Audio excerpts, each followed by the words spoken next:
Ah, Magandang gabi po sa inyong lahat. Kumusta po kayo?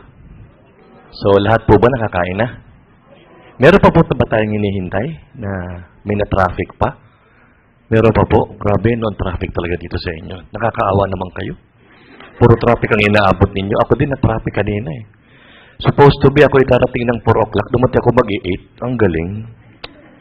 But anyway, so ako po ay nagpapasalamat sa Panginoon. Ako ay nakarating ng maluwalhati at nakakapag-share ng salita ng Diyos sa inyong lahat. Kaya sa oras pong ito, siguro po, kailangan muna po natin tayo yumuko at tayo mananalangin sa Panginoon. Tayo po yumuko. Mahabagin naming Diyos na nasa langit. Salamat Panginoon sa opportunity na ito na pinagkaloob po sa amin upang mapag-aralan namin na yung mga salita. Sa oras na ito, kami po ay umaasa na kami po ay tutulungan mo na maunawaan ay mga salita at sa oras din ito, Panginoon, ipinakatiwala po namin sa iyo ang gawain ito. Magmula sa simula hanggang sa matapos ang Bible Seminar na ito. Gabayan mo po kami, Ama, sa pamamagitan ng mga salita at ng Espiritu at sana, Panginoon, huwag po kami pabayaan na magkamali ng aming pagkaunawa at sana, Panginoon, tulungan mo kami na maunawaan namin ng lubos ang iyong mga salita. Sa oras nito, kami pinagtitiwala lamang sa iyo, sa iyong pag-ibig. Ito po ang aming dilangin sa pangalan ng Anak na si Jesus. Amen. So, muli, magandang gabi po sa inyong lahat. So, sana po makaabot yung iba, no? So, first day talaga, kuminsan, yun ang kakaproblema. So, bago tayo magsimula, yung may mga Bible, buksan po natin yung ating Bible sa John chapter 5, verse 29. At yung wala namang Bible, ayan, nakalagay naman po sa screen, no? Babasahin po natin sabay-sabay. Pwede po ba, kung halimbawa sasabihin ko po sa inyo na basahin po natin ang sabay-sabay para hindi po kayo antukin. Di po ba? Para po lagi kayo gising, importante po ito. So, basahin po natin ang sabay-sabay. John chapter 5, verse 39. 3, 2, 1. Sinasaliksik ninyo ang mga kasulatan sapagkat iniisip ninyo na sa mga iyon ay meron kayong buhay na walang hanggan. At iyon ang nagpapatotoo sa akin. At iyon ang nagpapatotoo tungkol sa akin. So, sa gabi pong ito ay napaka-importante. Napakalaking opportunity sa bawat isa sa atin na malaman natin ang salita ng Diyos. So, hindi po aksidente na kayo narito, lalo na yung mga bago. No? Bagamat kayo ipinag-pray na, matagal na siguro, ilang linggo na bago magsimula itong Bible Seminar na ito. Grabe na ang paghihirap ito nag-imbita sa inyo sa totoo lang. No? Experience namin lahat yan. Kuminsan, alam po ninyo, umaabot pa dun sa punto na yung pag-iimbita namin sa inyo ay talagang grabe ang, di po ba? Lahat ng resources ay ginagawa na ng mga brothers and sisters para maimbitahan lang kayo. Kaya magpasalamat ho kayo sa nag-imbita sa inyo. Kasi hindi ho lahat ay nabibigyan ng pagkakataon. Pero ngayong gabing ito, wag po sanang masayang itong opportunity na ito. Ano po? Hindi po aksidente na nandyan kayo. Libong taon na nakakaraan. Alam na ng Diyos na uupo kayo dyan sa kinaroroonan ninyo ngayon. Alam na po ng Diyos yan. At mapalad ninyo sapagkat narito kayo ngayon at makikinig ng kanyang salita at posible na yung talagang magnanais na maligtas ay pwedeng maligtas. Ano po? So, napaka-importante po nitong gabi na ito. Kaya po, mahalaga na tayo po ay makinig, mabuti. Wala naman pong ibang masyadong sikreto sa ganitong seminar, kundi ang focus lang. No?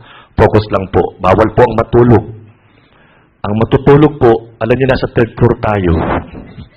Hindi sa binabantaan ko kayo, pero nasa third floor po kayo, ha?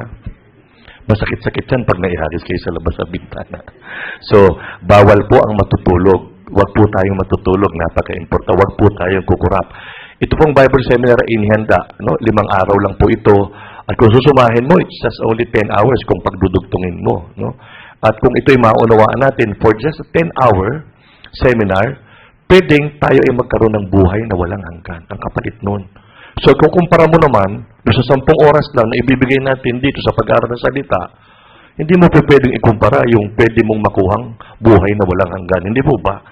So, napaka-importante po noon. So, dito sa Pilipinas, Ang pag-aaralan po natin ngayon ay salita ng Diyos. No? At dito sa Pilipinas, alam naman natin, lahat tayo ay pinanganak na Katoliko, hindi po ba? So, kahit pa paano, meron tayong ideya lang kung ano ang Diyos at sino ang Diyos. May idea tayo, pero napakakunti ng ating kaalaman tungkol sa Diyos. Di po ba? Ganun din ako na-experience ko din po yun. Ako ay pinanganak na Katoliko. At nga nun, may kasabihan nga tayo sa Katoliko, kung saan tayo ipinanganak, doon tayo raw? Tinan nyo, alam nyo. Gusto nyo ba yun? Mamamatay kayo doon. Sabi niya, yan ang kasabihan natin, di ba? Pinangahawakan hanggang ngayon ang mga lola at lolo natin. Grabe yung pagbabanta. Ako, bago ako mabonagin, grabe ang banta sa akin. Huwag na huwag kang papasok dyan. Kung hindi, ititiwalag ka. Biruin mo yan. No? Kung saan ka pinanganak, kung anong kinatisan mo, doon ka mamamatay. Paano kung nasusunog na yung bahay mo, di ka palalabas? Hindi ba? Napakahirap naman yata, nasusunog na, hindi ka patatakbo palabas. Hindi ba? So, napaka-importante po nitong Bible Seminar. Kaya po, ang importante lang dito, focus lang po, at concentration. At sana, bago matapos itong Bible Seminar, alam ko may maliligtas. Kasi ito naman ang kagustuhan ng Panginoon, na ang lahat ng tao ay maligtas. Yan ang kagustuhan ng Panginoon eh. At dito sa Pilipinas, sabi ko nga, kung tawagin ng ating Pilipinas, ang ating bansa ay Christian nation. Di ba? Ito Pilipinas ay isang Kristiyanong nasyon. But how come we're calling ourselves a Christian nation, but napakaraming adik? Di ba? Hindi kayo nagtataka? Ang galing natin mag-claim, we are a Christian country. Kami ay Kristiyanong bansa. Pero ang daming adik. Hindi lang sa drugs, pati sa cellphone, adik. May selfie. Di ba? Mas matindi na nga ngayon adik sa cellphone kaysa adik sa drugs eh. Sa totoo lang. Di ba? So, ang daming adik, ang daming magnanakaw, kahit sa gobyerno, kahit sa labas ng bahay, ang daming nagpapa-abort, ang daming bading, ang daming homosexual. Pero kung tawagin natin ang sarili natin, Christian country, parang nakakaya naman sa Panginoon. Di po ba? Tatawagin natin ang ating bansa na isang Kristiyanong nasyon, pero lahat na yata ng kalukuhan nandito sa atin. Nung nagsabog yata ang kasamaan ng demonyo, parang sinalo natin, yung payong natin nakabaliktad eh. Kaya lahat sinakop natin eh. Di po ba? Kaya napaka-importante po nitong Bible Seminar. Kasi po, bakit po? Napaka-importante. Meron tayong maliit na pagkaunawa patungkol sa Diyos. Pero pag binasa mo ng binasa ang Biblia, malalaman natin, isa lang ang conclusion. Kung hindi natin alam ang nakasulat sa Biblia, napaka-imposibleng makilala mo ang tunay na Diyos. Hindi po ba? Napaka-imposibleng makilala natin ang tunay na Diyos. Kaya nga po, sa gabing ito, tulungan po ninyo ang sarili ninyo, na maintindihan ang salita ng Diyos. Kami po ay wala naman kayo magagawa kundi ipahayag lang sa iyo ang salita ng Diyos. Wala na po kami ibang magagawa. Narito kayo, pinaghanda kayo ng pagkain, di po ba? At masarap naman ang kinain ninyo, So kung hindi kayo maliligtas dito, saan kayo maliligtas? Malabo na kayo maligtas sa iba. Di po ba? Napaka-imposible maligtas pa kayo sa iba. So, itong gabing ito ay napakagandang opportunity para sa inyo, lalo na yung hindi pa naliligtas. Pwede ko po bang pataasin yung mga bago narito ngayon? Yung first time na umatid? Wow, madami rin. So, first time po ninyo, So, sige po, salamat po, salamat. Sana po yung mga nasa likod na first time, mas maganda po nandito kayo sa harap. Mas maganda po siguro yung mga bago na nasa likod. Mas maganda po nandito. Sa harap. Mas maganda po yung maupo kayo dito sa harapan, Napaka-importante po na yan. Request ko lang po para mas lalong maintindihan. Sayang naman, hindi ito isang ordinaryong event, Hindi ito isang ordinaryong event na dapat hindi natin mapalagpas, Now, nagluloko yung aming. Sige po, upo muna po kayo dito sa harap yan. Request ko lang naman po yan para po maintindihan ninyo. Yan, salamat po. Salamat po. Yan po. Para po yung mga mahuhuli, hindi kayo maaabala, doon na po sa likod para hindi kayo maabala. Napaka-importante po yan.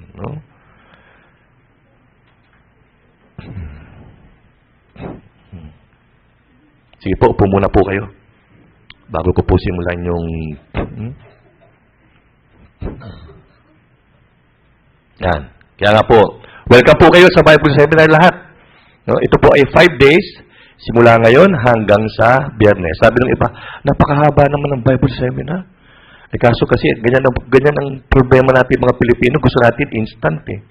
Di ba?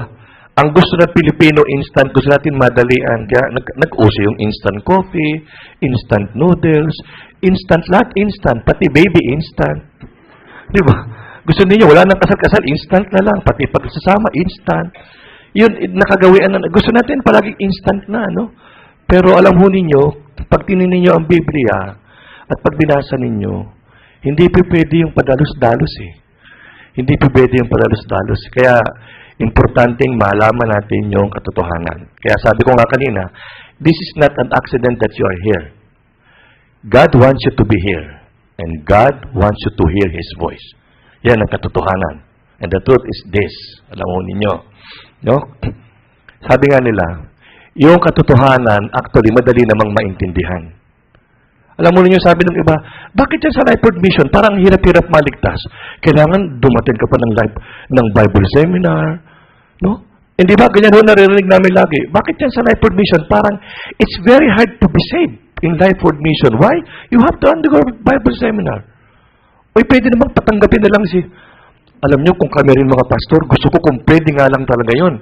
At kung aasir ho yun, tanggapin na lang natin lahat, tapos na sana ang problema namin. Hindi na kami maghahanda ng pagkain, hindi na kami magsusundo-sundo, hindi na kami maghahanda ng pananalangin pa. Kaso hindi po ganun na nakasulat sa Biblia. Hindi po basta tinatanggap lang si Jesus. At kung minsan nakakaya naman kay Jesus, tatanggapin natin, wow, para bang, di ba? Tanong, katanggap-tanggap naman kaya tayo kay Jesus. Di ba parang tayo pa, nakakaya naman yun. Tatanggapin natin, kung hindi pala tatanggapin, parang, di ba, no, kung iisipin mo talaga. Kaya, hindi pa pwede na basta natin tatanggapin si Jesus, kailangan maintindihan natin yung nakasulat sa Biblia. And the truth is this, sabi ko nga, thousands of years ago, God knows that you will be here. You will be sitting where you are sitting right now. Alam ng Diyos yan. At napalaking opportunity po dito. Kaya, kung tayo, nabigyan ng opportunity, ano po, i-grab na po natin itong opportunity na ito. Kasi po, baka, alam nyo na, baka hindi naman natin alam kung ano ang mangyayari in the future. Sino ba nakakaalam ng future? Wala naman, hindi ba? Kahit isa rito, wala makakapagsabi.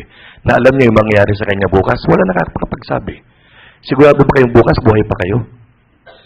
Nakakasiguro ba kayo? Maski ako, hindi eh. Kayo pa kaya? Di ba ba? Sino ba nakakasiguro dito na next year buhay pa? Taas nga po ang kamay. O, di next year na kayo umatin kung gusto nyo. Pero kung hindi kayo sigurado, bukas, hindi kayo sigurado, importante ito. At itong 5 araw na ito, napaka-importante po sa inyo nito. So, ngayon, sabi ko nga, dito sa Pilipinas, napakaraming relihiyosong tao. So many religious people dito sa Pilipinas, di po ba? Napakaraming relihiyoso, iba-ibang denomination, napakarami. At kung titingnan mo, pag binasa mo ang Biblia, you will, arrive in one conclusion. Most people are going to the church, but has nothing to do with God. Alam niyo ko sabihin? Maraming tao pumupunta sa simbahan, pero walang kinalaman sa Diyos. Yan po ang katotohanan. That is the truth. Masakit man, truth hurts, but truth matters. Masakit na katotohanan, pero ang katotohanan ay mahalaga. So, bagamat ito po ay medyo mahirap sa atin, this is very tough kasi 5 days, pero sabi ko nga, ang kapalit nito ay ang inyong kaligtasan. So, kailangan consider natin ito, Bible Seminar na ito. Po. So, sana po, handa na po kayo? Introduction pa lang po yun, di pa magsisimula. So, introduction pa lang po yun. So, sabi dyan, sinasaliksik ninyo ang mga kasulatan sapagkat iniisip niyo sa mga yun ay meron kayong buhay na walang hanggan. At iyon ang nagpapatotoo sa akin. Ganun kahalaga yung salita ng Diyos. Without the Bible, kung wala po ito, mahirap po tayong maligtas. Kasi ito ang sinasabi rito, dapat kailangan saliksikin natin ang Biblia para magkaroon tayo ng buhay na walang hanggan sapagkat ito ang nagpapatotoo kay Jesus. So napaka-importante po nun. Now, bakit ba kinakailangan nating pag-aralan ng Biblia? Bakit ba natin kinakailangan pag-aralan ng Biblia? Tanggapin na lang natin si Jesus. Tanggapin na lang natin si Jesus. Baka yung iba sa inyo, I'm sure yung iba sa inyo, lalo na yung mga bago, maybe you came from another denomination, baka nagulat kayo, wala kaming drums, wala kaming kung ano-anong gitara, wala kaming masyadong kung ano-ano. Di po ba, no? Baka nagugulat kayo. Kasi sa iba, mas entertaining, di po ba? Mas entertaining doon sa iba. Kaya, well, alam mo naman ang Pilipino, by nature, music lover. Kaya marami sa kanila kasi ang tao, lalo ng mga Pilipino, mahilig sa music. Kahit ang music, walang hilig sa kanila. Kahit sintonado, gustong kumanta. Gustong kumanta eh. Kasi by nature, yun ang gusto ng Pilipino. Pero dito po, hindi. Iba. Kaya po, mapapansin ninyo, yung pagkakaiba. Sabi niyo, pare-pareho lang naman tayo. Tingnan po natin kung pare-pareho. Tapusin natin yung Bible seminar, tingnan natin kung may pagkakapareho tayo doon. So, question is this. Why should we study the Bible? Bakit natin kailangan pag-aralan ng Biblia? Kagaya ng sinabi, kung hindi natin pag-aaralan, mahirap maligtas ang isang tao. Kung hindi natin malalaman kung ano nakasulat dito, how would you know God? It's very impossible to know God without understanding the Word of God. It's very impossible to know Him or to be saved without the knowledge of the Scripture. So, napaka-importante po na pag-aralan, ang Biblia. So, bakit kinakailangan pag-aralan? Para magkaroon ng tamang pananampalataya. Ito po ang pinaka-purpose. Kailangan para magkaroon tayo ng tamang pananampalataya. Right faith. Bakit? May mali bang pananampalataya? Meron po. Merong maling pananampalataya. At kung pananampalataya lang pag-uusapan, yan po ang isa sa problema ngayon sa Kristyanismo dito sa ating bansa. Napakaraming denomination, napakaraming churches. Di po ba? Napakarami naman churches dito lang sa buong inside this UPS o yung katabigan natin, ibang denomination. Di po ba? Andyan po ba si Father? Best friend ko yan. Pero iba, di ba? Marami. Pero ang tanong, tama kayo yung kanilang pananampalataya. So, importante ito. Para yung pananampalataya natin ay manggaling sa salita ng Diyos. Importante po yun. So, now, bakit po? Kawikaan, chapter 14, verse 12. Parang sabi po dyan, basahin po natin sabay-sabay. 3, 2, 1. Mayroon daan na tila matuwid sa isang tao, ngunit madaang tungo sa kamatayan ang dulo nito. So, meron, self-explanatory, napakadali na maintindihin. Ang tao, marami kasing paraan eh. Yung pagpunta sa langit, ang dami niyang ginagawang paraan. Di po ba?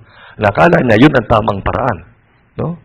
Ang tao, kaya tayo nagkaroon ng religion kasi yun ang ginawa ng tao para makaabot siya sa langit. That's man's righteousness, ang tawag po doon. Yun ang kagustuhan o katuwiran ng tao. Pero yun ba ang magdadala sa atin sa langit? Yun ba ang magdadala sa atin sa langit, yung ating katuwiran? Hindi po. Ano magdadala sa atin? Dapat yung katuwiran ng Diyos ang makita natin. At yun po ang makikita natin dito. So, kailangan magkaroon tayo ng tamang pananampalataya. I'm sure lahat kayo nakakapunta na ng bangko, no? Sa panahon ngayon, napakarami ng, lalo na sa panahon natin ngayon, at nakalagay din sa Bible, sa mga susunod na araw, malalaman naman natin yan. Nasaan na tayo ngayong panahon natin ngayon? Ano na ang sitwasyon natin ngayon? Ito na yung panahon kung saan ang mga tao being deceived. Ito na yung panahon na ang marami ang naluloko sa maling pananampalataya. Kaya sabi ng Panginoon, pagdating ng panahon, marami ang pupunta. Sabi niya, maluwag ang daan papunta sa kapahamakan, makipot ang daan papunta sa buhay na walang hanggan. So, bakit to? Kasi maraming naluloko. Alam niyo sa bangko, pag pumunta kayo, yung mga teller, nakakita na kayo ng bangko, nakapasok na kayo, I'm sure. Yung mga teller ba pa nagbibilang sila ng pera. Napapansin niyo, kahit ang kapal-kapal, nagbibilang sila. Kinakapalang nila, alam nila yung fake. Di ba? Kaya kahit nagkipag-usap sila doon sa client, kaganda nilang bangko. Tapos pag may nakapa sila, ihiwalay nila yun. Nagano'n sila, bibilang na naman sila. Tapos, pag nakapa nila, ihiwalay nila yun. Bakit? Ha? Hindi sila pwedeng maloko. Kasi bakit? Master nila minaster nila eh. Hindi sila pwedeng maloko. Hindi sila pwedeng mahaluan ng fake. Kasi bakit? Minaster ng mga teller sa bangko. In like manner, ganun din tayo dapat. Dapat ma-master din natin ito para hindi tayo maloko. Di po ba? Napaka-importante po nun. Ma-master din natin dapat ito. Sapagkat sa panahon ngayon, napakarami nang naloloko. No? So napakarami. Kailangan din ma-master natin ang Biblia. Sapagkat narito ang tamang pananampalataya.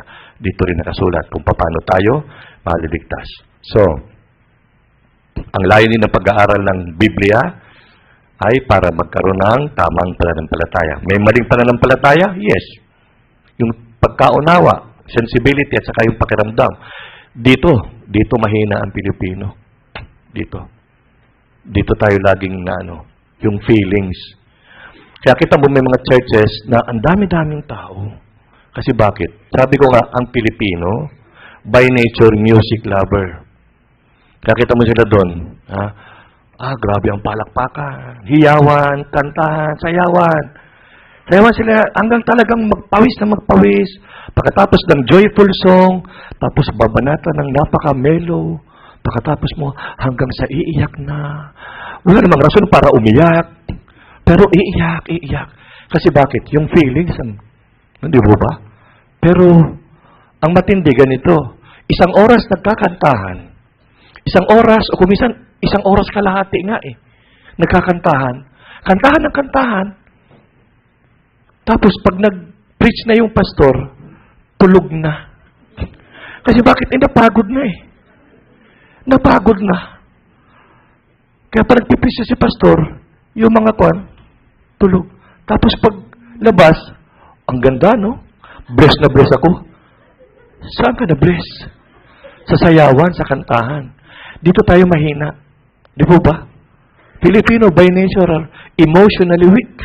Di po ba? By nature, ang Pilipino, emotionally weak. Yun ang problema natin. Kaya dito nagkalat ang mga churches na talagang grabe ang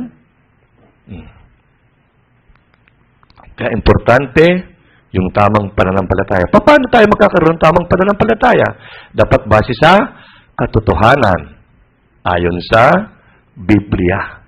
According to the truth. Kaya ang pananampalataya ay nanggagaling sa sa pakikinig at ang pakikinig ay sa pamamagitan ng salita ni Kristo. So itong verse na ito, noong una hindi ko pa masyado siya ma-appreciate. Pero nung nasa Mindanao ako, na-assign kasi ako ng Mindanao. Meron ako isang Bible seminar sa Tupi. Medyo remote na siya. Akit ka na. Basta, remote na siya. May Bible seminar ako. Na-appreciate ko masyado ito. Itong verse na ito. Why?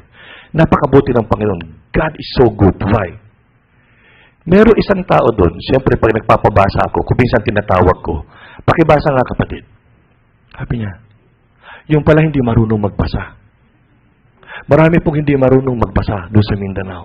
Doon sa mga remote areas, they don't know how to read. That's the reason why I appreciate this. Why? Bakit po? Hindi mo kailangan marunong magbasa para magkaroon ka ng kaligtasan. It's only by hearing. Di po ba? So walang lusot ang tao Hindi pa pwedeng gawin na rason ng tao. Hindi ho ako nakapag-aral kasi yung magulang ko, kaya hindi ako natuto magbasa. Pero yung kaligtasan, pwede kang magkaroon ng kaligtasan sa pamamagitan ng pakikinig. So, hindi mo kailangan maging matalino, hindi mo kailangan magaling sumulat, magaling magbasa. Just by hearing the Word of God. Hindi po ba? Sa pamamagitan lang ng pakikinig, pwedeng maligtas ang isang tao. Imagine niyo. Doon ko na-appreciate itong verse na ito. Sabi ko, napakabuti ng Panginoon. Kahit yung taong hindi marunong magbasa, pwedeng maligtas. Now, kasi sabi diyan, sinasaliksik ninyo ang mga kasulatan sapagkat iniisip ninyo sa mga iyon ay mayroon kayong buhay na walang hanggan at yun ang nagpapatotoo tungkol sa akin. Ganyan po kaimportante, no, ang salita ng Diyos para magkaroon tayo ng buhay na walang hanggan. Ano ba itong buhay na walang hanggan na pinag-uusapan natin? Baka yung iba sa inyo hindi pa masagap ng radar. Ano itong buhay na walang hanggan? What this is eternal life that we're talking about? Importante ba ito? Yes, this is very important. Why? This is, well, there are only two certainties in life. No? Sabi nga, dalawa lang ang kasigurahan na mangyayari sa buhay natin. Number one is what? If I may. Ang una, certainties, yung kasiguruhan na mangyayari sa atin. Ano yun? Una,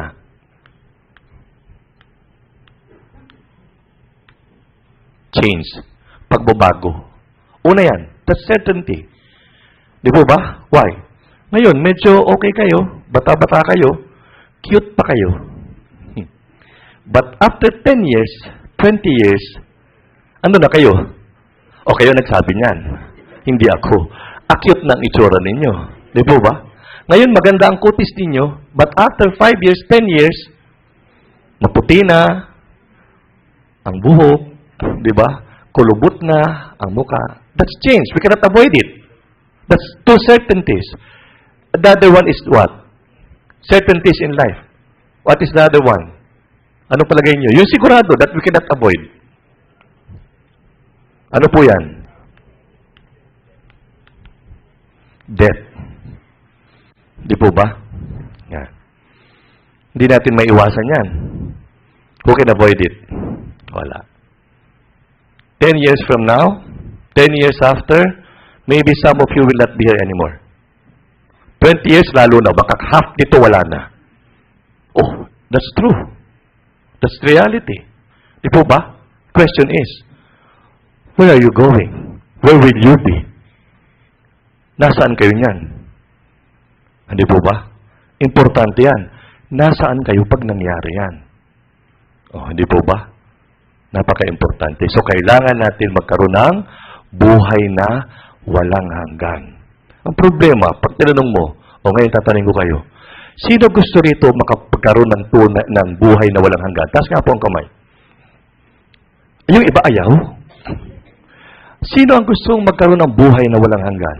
You know what does it mean? Eternal life. Going to what? Heaven. Yan po ang ibig sabihin yan. Yung buhay na walang hanggan ay langit. No? Kaya lang problema, yung tao, gustong pumunta ng langit, pero kahit papunta sa simba, ayaw. Mas malapit yung simba kaysa sa langit, hindi pumupunta sa... Paano makakapunta sa langit? Kung ayaw makinig ng salita ng Diyos, how can you go to heaven if you don't want to hear the Word of God? If you will not study the Word of God deeply, you can never enter the kingdom of God. Hindi tayo makakapasok doon. Hindi sa sarili natin, not on our own righteousness, hindi sa sarili natin pagkaunawa, hindi sa pinapasok natin sa... That is not the way to go to heaven. And the Bible is very clear. Ang Biblia ay napakalinaw tungkol dyan. No? And that is the truth. Sabi ko nga kanina, the truth is very easy to understand, but it's very hard to find. Napakahirap hanapin. Pero pag nakita mo, napakadali namang maintindihan. Kaya nga, ang pakiusap ko, hanggang ikalimang araw, ituloy-tuloy na po ninyo ito, sakripisyohan na po ninyo ito. Okay po ba sa inyo? Okay po ba sa inyo? Tatapusin po natin yung limang araw? Okay po ba? Okay. Hindi po kayo sa akin nangangako sa Panginoon. Okay, po dapat po matapos natin. So, buhay na walang hanggan. Ano ibig sabihin yan? Kailangan ang isang tao, maipanganak muli. Yan. Ano ibig sabihin sa English? Born again. Yan. Akala ng iba, pag sinabing born again, isang denomination. Kaya kung minsan nakakatawa ang Pilipino ay, pastor, born again po pala kayo. Ako din, born again. Wow.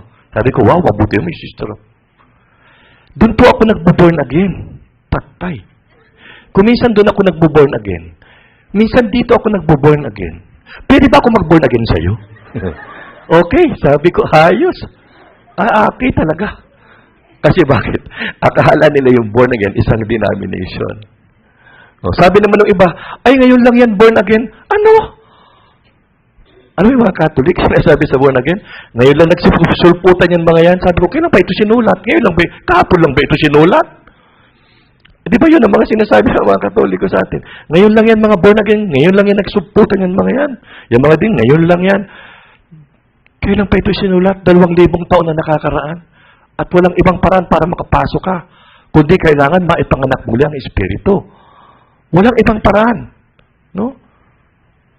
John chapter 3 verse 3, sumagot sa kanya si Jesus, katotohanan ang sinasabi ko sa iyo, malibang ang isang tayo ipanak na muli ay hindi niya makikita ang kaharian ng Diyos. So tinan nyo hindi mo makikita ang kaharian ng Diyos, malibang ikaw ay ipanganak na muli. Kaya yung iba, pero ito, kuminsan nakakapagtaka rin, may mga tao rin na kuminsan ang tagal na nag-a-attend ng Bible seminar, kuminsan 2 years na, pero pag tinanong mo, kuminsan hindi pa rin malinaw, no? Hindi pa rin malinaw. Bakit kaya? Pag pinag-aralan mo, may reason. Kasi bakit? Hindi nga kagustuhan natin, kagustuhan ng Diyos. No? Ngayon may sikreto. Nakita natin, ayon din sa Biblia, parang isang tao maligtas, para ma-born again, para maipanganak muli ang isang tao, we need humble heart. We need humble mind, and we need humble heart. Kailangan natin mapagpakumbabang isip at mapagpakumbabang puso. Wala pong ibang sekreto. Why? Anong problema ng tao? Nakikita ng Diyos ang puso natin. Kaya kahit araw-araw ka nandito sa church, pag hindi tama ang puso mo sa harap ng Panginoon, you will never be saved. Hindi mo makukuha itong kaligtasan ito. Kaya po, yung mga nanditong bago, ang kailangan natin, pagpapakumbaba. Huwag yung isipin, pare-pareho lang sa church namin, ganyan din tinuturo. Kaya nga sabi ko, tapusin po ninyo ito, para sa inyo po ito. Now, John chapter 3 verse 5, sumagot si Jesus, katotohanan ang sinasabi ko sa iyo, malibang ang isang tayo ipanganak ng tubig at ng Espiritu, hindi siya makakapasok sa kaharian ng Diyos. So, iba naman, well, this is the practice here in the Philippines, yung pagiging born again ay yung pagbabautismo. Kasi nakalagay nga naman dyan, malibang isang tayo ipinanganak ng tubig at ng Espiritu. Pero hindi nila alam, yung tubig, it doesn't mean literal water. Hindi po tubig ang pinag-uusapan dyan. Water here, tubig dito, means the Word of God. No? Yung salita ng Diyos. Hindi po literal na tubig. Kaya dito sa Pilipinas, kaya maraming. At one conclusion again. Pag ang isang tao talaga, lalo nagtuturo, hindi born again, he can never understand the Word of God. Mahirap talaga maintindihan. No? Sabi niya, kailangan kayo ipanganak na muli. You must be born again. Kailangan, you must. It is a must. No? It is a must. Pag sinabing must, importante, kailangan. Hindi pa pwedeng hindi maipanganak muli. Yun lang ang paraan mo para makapasok ka sa langit. Walang iba. Para magkaroon tayo ng buhay na walang hanggan. Ibig sabihin yan, kaligtasan, pagkapanak na muli, sa pamamagitan Sa pamamagitan ng Biblia. No? Sa pamamagitan ng Biblia. So, what is the Bible? Ano ba yung Biblia? This is, well, extraordinary libro. Meron na ba kayo nakitang libro na mas kasing tanda ng Biblia? Meron na kayong alam na libro? Siyempre, yung Iliad, tanda na rin. Pero wala na ngayon yan. Pero itong Biblia, napakatagal na. Di po ba? Napakatagal na itong sinulat. Pero habang tumatagal, lalong lumalaganap, kaya kita mo, kahit dito sa ating sa Pilipinas, lahat ng dialect, meron ng version, di po ba? Meron na tayong translation ng Bible Nakakita na kayong ganyang ibang libro? Wala pa. Di po ba? Ito lang Biblia. Kung ito hindi salita ng Diyos, hindi maaari, baka hindi na ito nakarating sa panahon natin. Baka hindi na natin ito natanggap. Baka hindi na natin ito nabasa. If this is not the Word of God, it is impossible to reach us. Imposible. Kasi bakit? Sinulat ito 3,000, 2,000 years ago. So kung hindi ito kinasihan ng Diyos, imposible. Di po ba? Kailan ba sinulat ang Biblia? For 1,600 years. Sinulat. Old Testament, New Testament. For 1,600 years, sino sumulat? Iba-ibang klase ng tao. Iba-iba ang kanilang estado sa buhay. May hari, may magsasaka, merong mangingisda, merong maliliit na tao, merong malalaking tao, may doktor. Imaginein mo, for 1,000 years, iba-ibang panahon, iba-ibang tao, iba-ibang sitwasyon, nung pinagsama-sama, they are in harmony. Di po ba? Hindi sila magkakakontra. Wala. Imaginein mo yon. Kung hindi ito salita ng Diyos, can you do that? Ha? Wala pa nung cellphone. Wala pa nung technology. Sinulat lang nila. Nung nakuha, wow! If it is not the Word of God, it can't be happen. It's very impossible. Imposible. Di po ba? Kaya kailangan pag-aralan natin. Kung ito ay salita ng Diyos, kailangan pag-aralan natin. Di po ba? Huwag tayong umasa sa sarili nating pagkaunawa. Kailangan laging base sa Biblia, sa salita ng Diyos. Kaya, ngayon ilang taon na yan, napakatagal na. Napakahabang panahon na. Sinulat ang Biblia. No? 3,500 years ago. No? At sabi nila, yun naman daw Biblia, sinulat lang ng tao eh. Bakit? Di po ba? Sinulat lang daw ng tao. Tama po ba, mali? Ang Biblia ba sinulat lang ng tao o hindi? Tama ba, mali? Tagalog po yung sinasabi ko. Hindi naman po Kastila. Ang Biblia po ba sinulat ng tao o hindi? Uulitin ko ha. Uulitin ko. Ang Biblia ba sinulat ng tao o hindi? Ha? Sinulat ng tao o hindi? Okay. Sinulat ng tao. Tama naman po sila. Tao lang ang sumulat. Pero, anong sabi rito? 2 Peter chapter 1 verse 21, sapagkat walang propesiya na dumating kailaman sa pamamagitan ng kalooban ng tao, kundi ang mga itaong inudyukan ng Espiritu Santo ay nagsalita mula sa Diyos. Sabihin, ito ay sinulat ng tao, but the author is sino? God Himself. Ano ang ginamit ng medium? Inspiration. They were inspired by God. Lalo sa mga prophets. Kaya sinusulat nila yung Biblia, hindi naman nila naiintindihan ng mga panahon na yun kung ano yung sinusulat nila. Why? Kasi hindi naman mangyayari nung panahon nila. Kaya may mga sinusulat doon, kagaya doon. Wala namang computer nung unang panahon. Kaya sinusulat nila, anong mangyayari, itsura, anong karakteristik nito. Pero ngayon malalaman natin, tinutukoy ito computer. Ang tinutukoy nito ay nuclear. Ang tinutukoy ito ay raptor. Tinutukoy ito. Ngayon lang natin nalalaman. Hindi po ba? Bagamat isinulat itong napakahaba ng panahon, hindi nila naiintindihan yon. Pero ngayon naiintindihan na natin. Kaya sabi nila, sinulat ng tao, tama po yun. Sinulat ng tao. But the author is, what? God. Ano po ito? Power.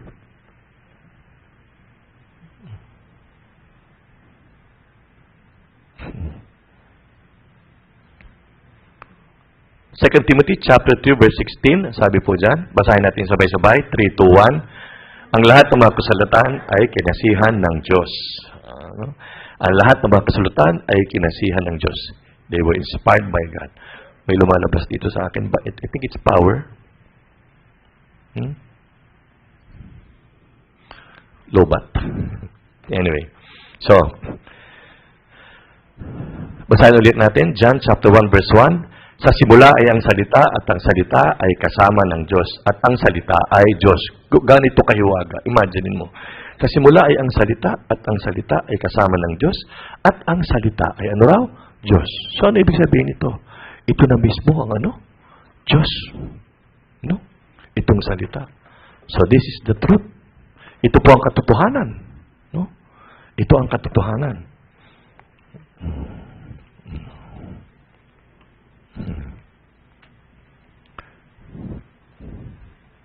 John chapter 17 verse 3, basahin ulit natin sabay-sabay, 3, 2, 1. At ito ang buhay na walang hanggan, na ikaw ay makilala nila na isang Diyos na tunay, at si Jesu Kristo na iyong sinugo. Ito ang buhay na walang hanggan, na ikaw ay makilala nila na iisang Diyos na tunay, at si Jesu Kristo na iyong sinugo. May iba bang paraan kundi kay Kristo? Wala pong ibang paraan eh. Wala pong ibang paraan para maligtas ang tao, kundi sa pamamagitan ni Kristo. Walang ibang paraan. No? Yung ibang tao, sabi nila, there's so many ways. Kilala niyo si Oprah Winfrey? Kilala niyo ba si Oprah Winfrey? She was very popular. She was the highest paid. I think siya ang pinaka highest paid na, ano tawag doon? Entertainment, host sa Amerika.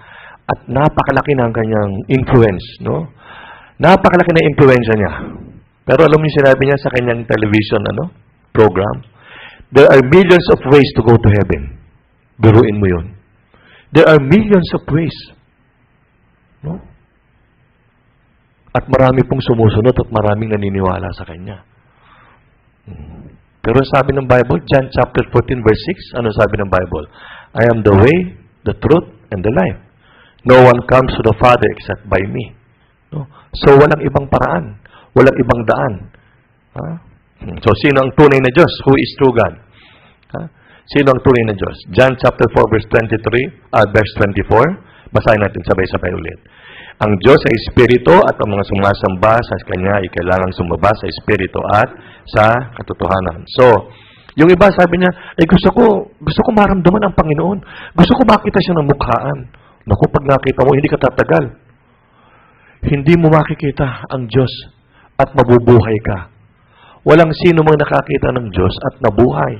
Sinabi rin niya. Kagaya rin ni Moses, sabi niya, I want to see your glory. Sabi niya, gusto ko makita ang kalwalatian mo. Sabi ng Panginoon, hindi pa pwede. Walang makakita sa akin ng bukhaan at hindi mamamatay. No? So, 1 Timothy chapter 6 verse 16, siya lamang ang walang kamatayan at naninirahan sa liwanag na di malapitan, na hindi nakita ng sino mang tao o makikita man. Sumakanya nawa ang karangalan at paghaharing walang hanggan. So, He is the only God, who alone has immortality. Walang ibang Diyos. At siya ang nag-iisang Diyos na nakatira sa hindi malapitang liwanag. No? Na walang sino mang tao ang makakakita. At kung sino man makakita, ay hindi mabubuhay. Kaya sabi ni Moses, please show me your glory. Sabi sa Exodus chapter 33, verse 18, sabi niya, ipakita mo sa akin ang iyong kalwalatian. Sabi ng Panginoon, hindi mo maaaring makita ang aking mukha sapagkat hindi ako maaaring makita ng tao at siya'y mabubuhay. Siya po ang ating Diyos. No? So, bakit hindi natin nakikita ang Diyos? Sabi ng iba, bakit hindi lang kasi hindi magpakita ang Diyos sa atin para lahat maniwala? Di po ba? Sabi ng iba, bakit kasi hindi na lang magpakita ang Diyos pero ang Pilipino ang galing gumawa ng Diyos eh. Di ba? Kung minsan yung mga Pilipino nakakita ng mga imahe ng Diyos. Di po ba? No? Pero ang Diyos ay Espiritu. No? Sabi dyan, ang Diyos ay Espiritu. Kaya, hindi mo talaga siya makikita because He's spiritual being. Siya ay Espiritu. No? Ay ang tao, by nature, pilit na gustong magkaroon ng Diyos.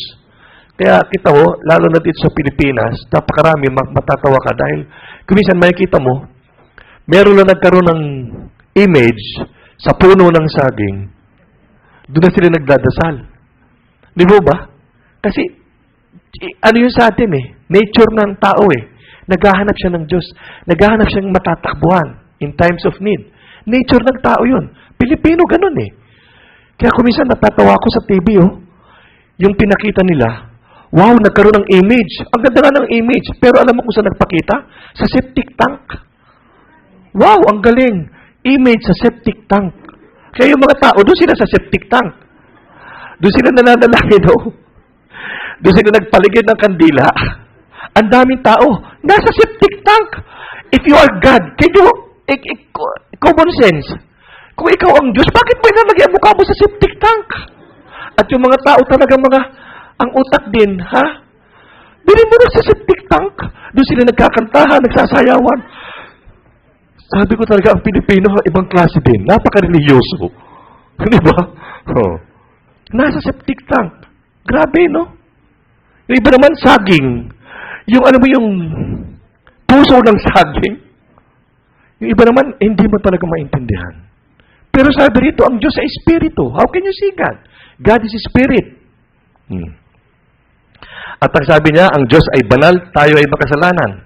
Kaya hindi natin makita at yung ating mata, hindi perpekto. Hindi perpekto ang ating mata. No? At dito tayo madaling maloko sa mata natin. Kaya kita mo yung mga magician, di ba? Focus-focus sila. Ang galing, oh. Kahit harap-harapan. Kasi bakit? Hindi perfect ang ating mata. Harap-harapan, naluloko tayo ng mga magician.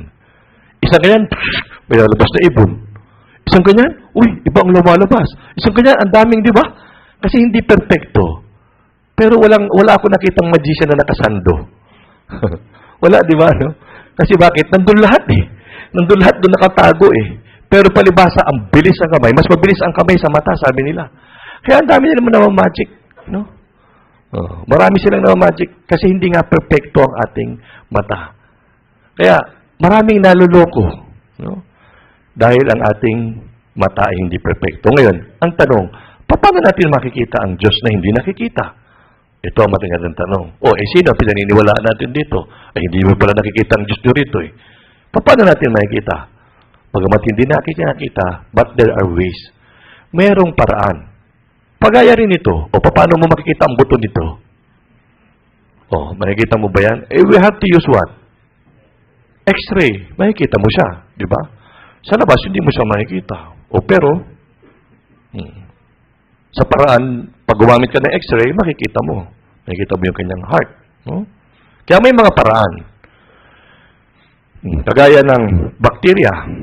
Di ba? Hindi natin nakikita ang bakterya, but it exists. Ngayon, ang daming bakterya. Nakikita mo ba ang bakterya? Hindi, di ba? Hindi mo nakikita ang bakterya. Pero yung katabi mo, ang daming bakterya niyan sa mukha. Tingnan mo. Hindi ko sinabi mukhang bakterya ang kamukha mo, ang katabi mo ha. Pero maraming bakterya yan. Tumuha ka ng bimpo. Yung puting-puti, lalo na galing kayo sa traffic, naku. Pag ginanyan mo ng puro brown, ano yan? Bacteria po yan. We cannot see bacteria, but there are ways. Paano? Microscope. Kagaya din ng mga stars. Hindi mo nakikita, pero pag gumamit ka ng telescope, makikita mo.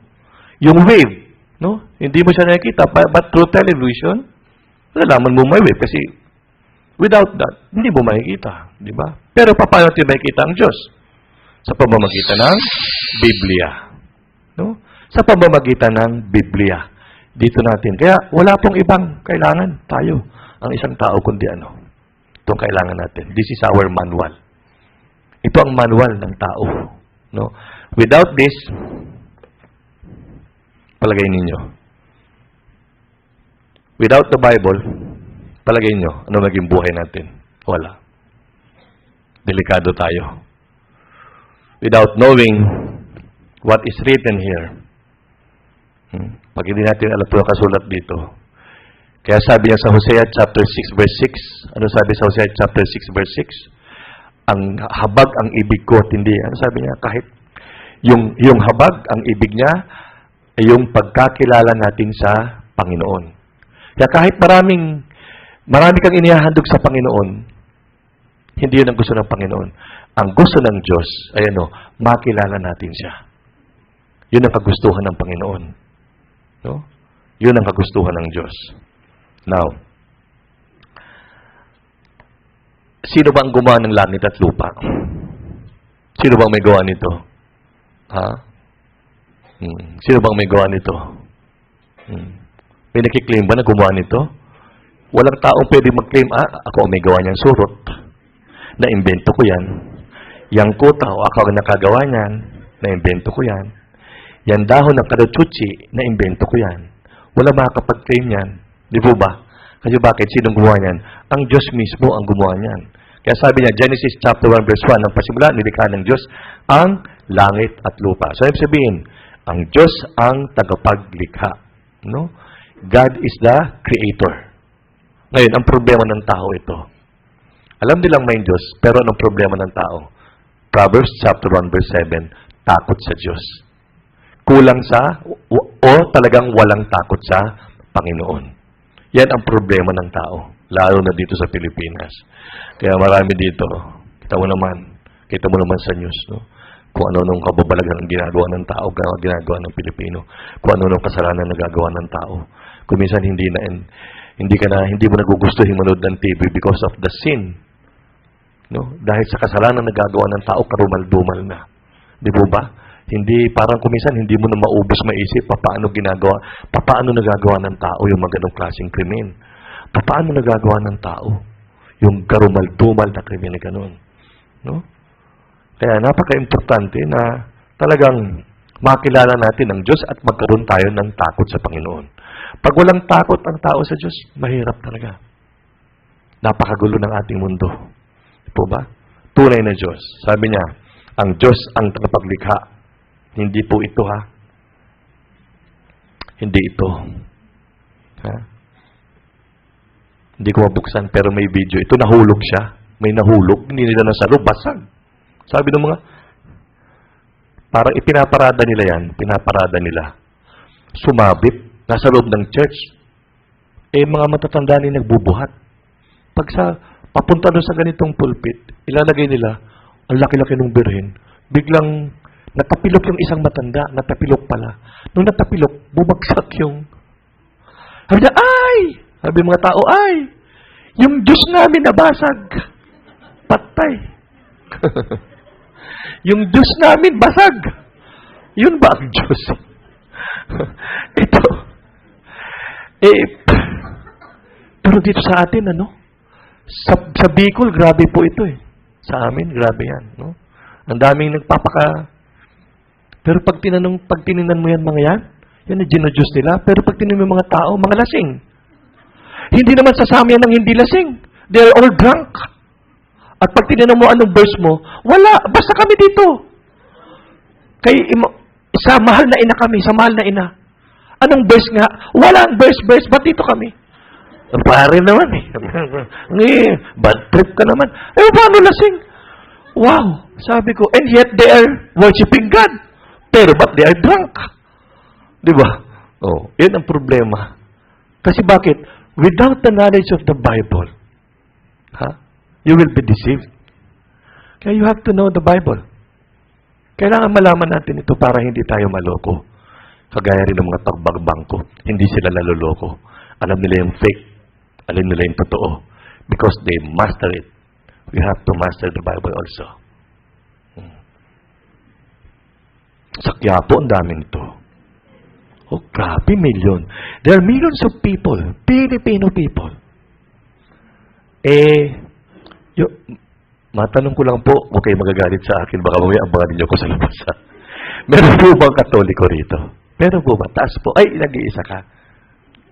Ay, dalawa na kayo. Uy, dumami pa kayo, ha? Ito po, hindi po, para sa inyo po, hindi ko naman pwedeng itago sa inyo to. Hindi kayo maliligtas. Pag dito pa rin kayo, paano? Kahit ipupok ninyo sa ulo ito, wala ito magagawa sa inyo eh. Sa totoo lang. Kahit ipupok ninyo sa ulo nyo ito, wala ito magagawa sa inyo. Sa totoo lang.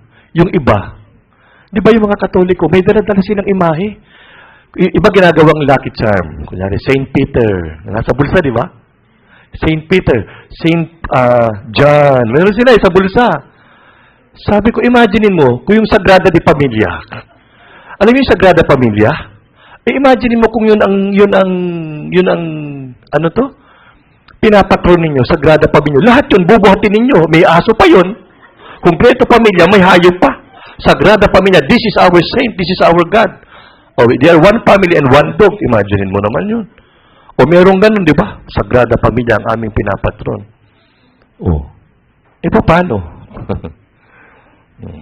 Kaya nga, sabi sa Hosea chapter 4, verse 6, my people are being destroyed. Why? Because of lack of knowledge. Dahil sa kakulangan, sa kaalaman, ang tao ay nawawasak. Ang tao ay pupunta sa impyerno. Dahil sa kakulangan sa kaalaman. Kaya sabi niya, Jeremiah chapter 10, verse 11, kaya ganito ang iyong sasabihin sa kanila, ang mga Diyos na hindi gumawa ng langit at ng lupa ay raw? Malilipol sa lupa at sa silong ng mga langit. Sila ay malilipol sa lupa. Isaiah chapter 45, verse 18. Habang ito ang sabi ng Panginoon na lumikha ng langit, siya ay Diyos na nag-anyo ng lupa at gumawa niyon. Na kanyang itinatag, hindi niya ito nilikha na sira, ito ay kanyang inanyuan upang tirhan. Ako ang Panginoon at wala ng iba. Okay, sandali lang po, ha?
So, pwede ba natin itanggi na may Diyos? Na ang Diyos ay buhay? Hindi mo po pwedeng itanggi because of His creation. Hindi po ba? Hindi po pwedeng hindi maniwala ang tao dahil sa kanyang mga nilikha. Napaka-imposible. Sino ang gumawa ng lahat ng bagay na yan? Nagista na natin, nandyan na yan. Hanggang ngayon, nandyan na yan. At yung ating design ng ating earth ay napaka-komplikado para, hindi po ba? Sabi ng iba, sabi ng mga atheists, God is dead. Patay naman na daw ang Diyos na buhay, oo noon, pero ngayon, kung patay na, alam nyo lalo na, dapat taon na tayong namatay. Kasi who will control everything? Di po ba? Sino magkocontrol na lahat ng bagay if God is dead? Yan ang sinasabi ng mga atheist. God is dead. There's no God anymore. Pero, if there's no God, paano tayo nabubuhay? How can we breathe? No? Paano umiikot ang ating mundo? Nagkakaroon ng gabi, nagkakaroon ng umaga. Ito ba? Nagkakaroon ng tubig, nagkakaroon ng ulan. So, kaya, hindi pwedeng ang tao ay hindi maniwala na may tunay na Diyos dahil sa kanyang mga nilikha. Kaya, ayaw mo man maniwala, hindi naman mababago yung katotohanan eh. Di po ba? Kahit hindi ka maniwala, hindi mababago yung katotohanan. And the truth is this: God is alive. God created everything. He is the Creator and He is alive. That is the truth. Even if you don't believe the truth will never change. Di ba ba? Hindi naman mababago ang katotohanan kahit hindi kayo maniwala. Para din yan, 1 plus 1 is equals how many? 1 plus 3. Ha? 1 plus 3. 4. 3 plus 1. 4 pa din? O hindi nga?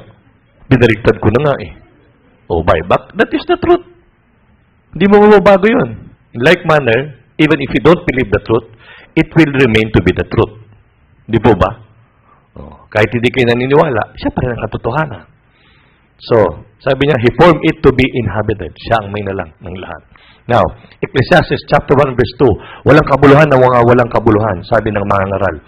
Walang kabuluhan na mga walang kabuluhan. Lahat ay walang kabuluhan. Sabi ni Haring Solomon, ginam ko na kagad ito. Tinitinan ko yung oras natin, medyo maliliit tayo mabuti. So, vanity of vanity, says the preacher. Vanity of vanity. All is vanity. Wala daw kabuluhan. Bakit nasabi niyang walang kabuluhan? Bakit? Ang buhay ay mabilis, maikli, hirap, kaguluhan, walang kabuluhan. Yan ang buhay natin. Yan ang buhay ng tao. Di ba ba? Yan ang buhay natin. Napakaiksi, napakabilis. No? At puro hirap at kaguluhan lamang. Awit 90:10. Ang buhay natin hanggang ilan?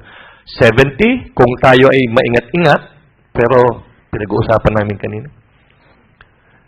Alam mo, our senior pastor is already 80, but he's very strong. Baka mauna pa ako eh. Our senior pastor is very strong. Pero Filipinos, naku, it's a miracle. Pag umabot tayo ng 80. Why? Because of our lifestyle. Di po ba? Kaya, yung yung 80, well, for the Koreans, good for them because they have a healthy lifestyle. Ay, ang Pilipino, patay tayo dyan. Mahilig tayo sa taba, betchin, patis, suka, toyo, sausawan, kung ano-ano. Magic sarap, nor cubes. Paano hahaba ang buhay natin ng ganun? Malabo. So for the Filipinos, ako, I will be turning 60 next year. Yung mga classmate ko, ang dami nang natulog na. Hindi na nagising. Marami na akong, pero salamat sa Panginoon, lakas ko pa rin. No? Pero ito ang buhay. Puro kaguluhan lamang, walang kabuluhan. Sabi niya, walang kabuluhan ng walang kabuluhan. No? Bakit? Kaya kung hindi mo alam ang layunin ng buhay mo, talagang walang kabuluhan. Ano ba ang layunin natin ng buhay? Bakit ba tayo nabuhay dito? Para pag namatay, dalhin sa impyerno? Ang sakit naman nun. Yung ba ang layunin ng buhay mo? Binuhay ka ng Panginoon, pagkatapos mo papatayin ka, dadalhin ka sa impyerno. Grabe naman, apaka-unfair naman nun. Di po ba? But the truth is this. God wants to save you. And He wants you to go to heaven. No? Sa paraan niya. Anong layunin natin buhay? Wow! Ito iba. Ito ang gusto. Pera. No? Ito pera. Sinong may gusto nito? Wala. Kunyo, sinungaling. Sinungaling kayo. Ayaw nyo to. Mamibigay sana kami mamaya habang lalabas kayo. Eh, kung ayaw nyo pala, di wag na. Eh, forget it. Kung ayaw nyo, wag na. Hindi po ba? Pero ito ba? Ha? Ito ba ang gusto nyo magkaroon? Ha? Kaya iba, grabe, panaginip. Kahit sa panaginip, yung number, napapanaginipan na ninyo eh. Loto, loto, pera, pera. Ito ang gusto ng tao. This is what we want. Hindi po ba? Pero ito ba ang layunin ng buhay mo para magkaroon ng pera? Pero pagkatapos mamamatay ka rin. Even if you accumulated all the wealth on this earth, hindi naman tatagal ang buhay mo eh. Di po ba? Hindi tatagal ang buhay natin. Kahit ikaw pinakamayaman dito sa Pilipinas, kahit pa ikaw si Bill Gates, after 20 years, wala na yan si Bill Gates. Ilang taon na si Bill Gates ngayon? Maybe 60 na, 70? After 20 years, wala na rin yan. Patay na rin yan. Madadala ba niya ang pera niya? Hindi niya madadala. Maiiwan niya yan rito. That's the vanities of life. Sabi ni Haring Solomon, vanities of vanities, walang kabuluhan ng walang kabuluhan. So, anong tinuturo ni Haring Solomon? Ha? Anong tinuturo niya? Anong conclusion? Doon sa Ecclesiastes chapter 12 verse 1, habang may panahon pa, sabi ni Haring, habang may panahon pa, ito na yung tamang panahon na kilalanin natin ang Diyos. Kasi ang buhay na ito, walang kabuluhan. Kasi bakit? Magpagod ka man, dumami man ang pera mo, dumami ang kayamanan mo, hindi mo yan madadala sa langit. It will be left behind.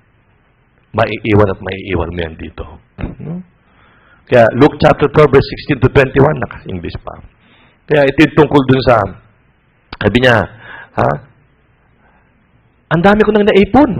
Ang dami ko nang naipon na, crops, ang dami ko na. Gagawa ako ng kwan bukas, gagawa ako, ilalagay ko sa imbakan, bukas para marami akong maipon, marami akong pera. Pero sabi ng Panginoon, you fool. Bakit? Ngayong gabing ito, kukunin ko ang buhay mo. Lahat ng mga pinaghirapan mo, mababaliwala. Mababaliwala lahat ng pinaghirapan nyo. Sabi ng Panginoon, hangal, you fool. Kaya kung ang purpose lang ng buhay natin ay para yumaman, ito ang sasabihin sa'yo ng Panginoon, hangal. You fool.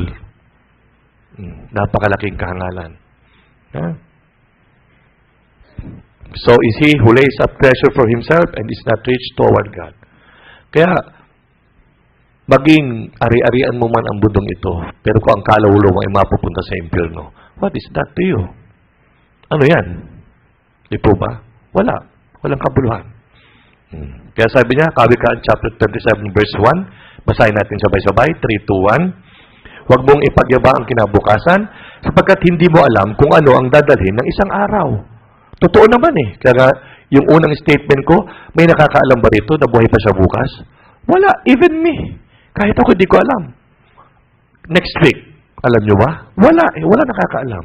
Kaya sabi niya, wag mong ipagyabang ang bukas. No? Bakit? Eh, lahat tayo hihiga dyan eh. Oh. Sino bang hindi hihiga dyan? Yan. Yung medyo G na G, ganyan lang ang maging itsura. Ano yung G na G? Gipit na gipit. Yan ang itsura. Pero yung medyo nakaka-L, ano yung nakaka-L? Nakakaluwag, maaaring ganito ang pabaong. Oh. Pero kahit gaano kaganda ang kabaong mo, even how beautiful your coffin is, still a coffin. Kita mo, naka-Facebook pa yan. So, if you want to order that kind of coffin, you just approach me. Lumapit lang po kayo at buy one, take one pa yan. Okay po? Pero ano ibig sabihin? Lahat tayo, hihiga po dyan. Walang hindi hihiga dyan. At naisip nyo na ba? Pag tayo ay namatay, ito magiging itsura natin. All of us. Walang hindi. This is certainty. Kasiguruhan na mangyayari sa ating buhay. And if we are not prepared, laking problema. Di po ba? Laking problema. Sa totoo lang. Kaya sabi niya, Ecclesiastes chapter 7 verse 2, mas mabuti pa ikaw pumunta doon sa lamayan. Kasi bakit? You will realize. Mas mabuti pa doon sa pumunta ka sa mga ganun lamayan kasi makikita mo. Yan ang magiging kahinatnan mo. Yan din ang kahinatnan mo. Para ma-realize mo, para mapaghandaan mo. Tingnan itong baboy nito. Palagi niya saan dadalhin yan. Yung tao, hindi naman sa katayan, Baka sabihin sa katayan din dadalhin yan. Hindi po yan. Pero may pagkakapareho yan. Ano pagkakapareho niyan? Itong isa sa katayan, yung isa, mamamatay. Di po ba? Ano pagkakaiba? What's the difference? Anong pagkakaiba niyan? Yung isa katayan, ito kamatayan. Yan ang pagkakapareho nila.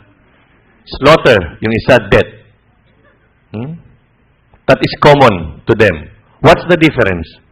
Ano pagkakaiba? Maiinggit ka sa baboy. Bakit? O yung baboy, wala ng espiritu. Ano pagkakaiba? Yung mamamatay sa kanya katawan lang. He will not be answerable to God. Kung ano yung pagkababoy na gawa niya rito, kahit nagbinaboy pa siya rito. Kahit na pagkababoy-baboy niya rito sa lupa, wala siya sagutin sa Diyos. Bakit? Baboy siya eh. Kahit nagbinaboy siya rito, nagpakababoy siya dito sa lupa, hindi siya sasagot sa Diyos. Why? Because he's an animal. Dead, finish. But what about human?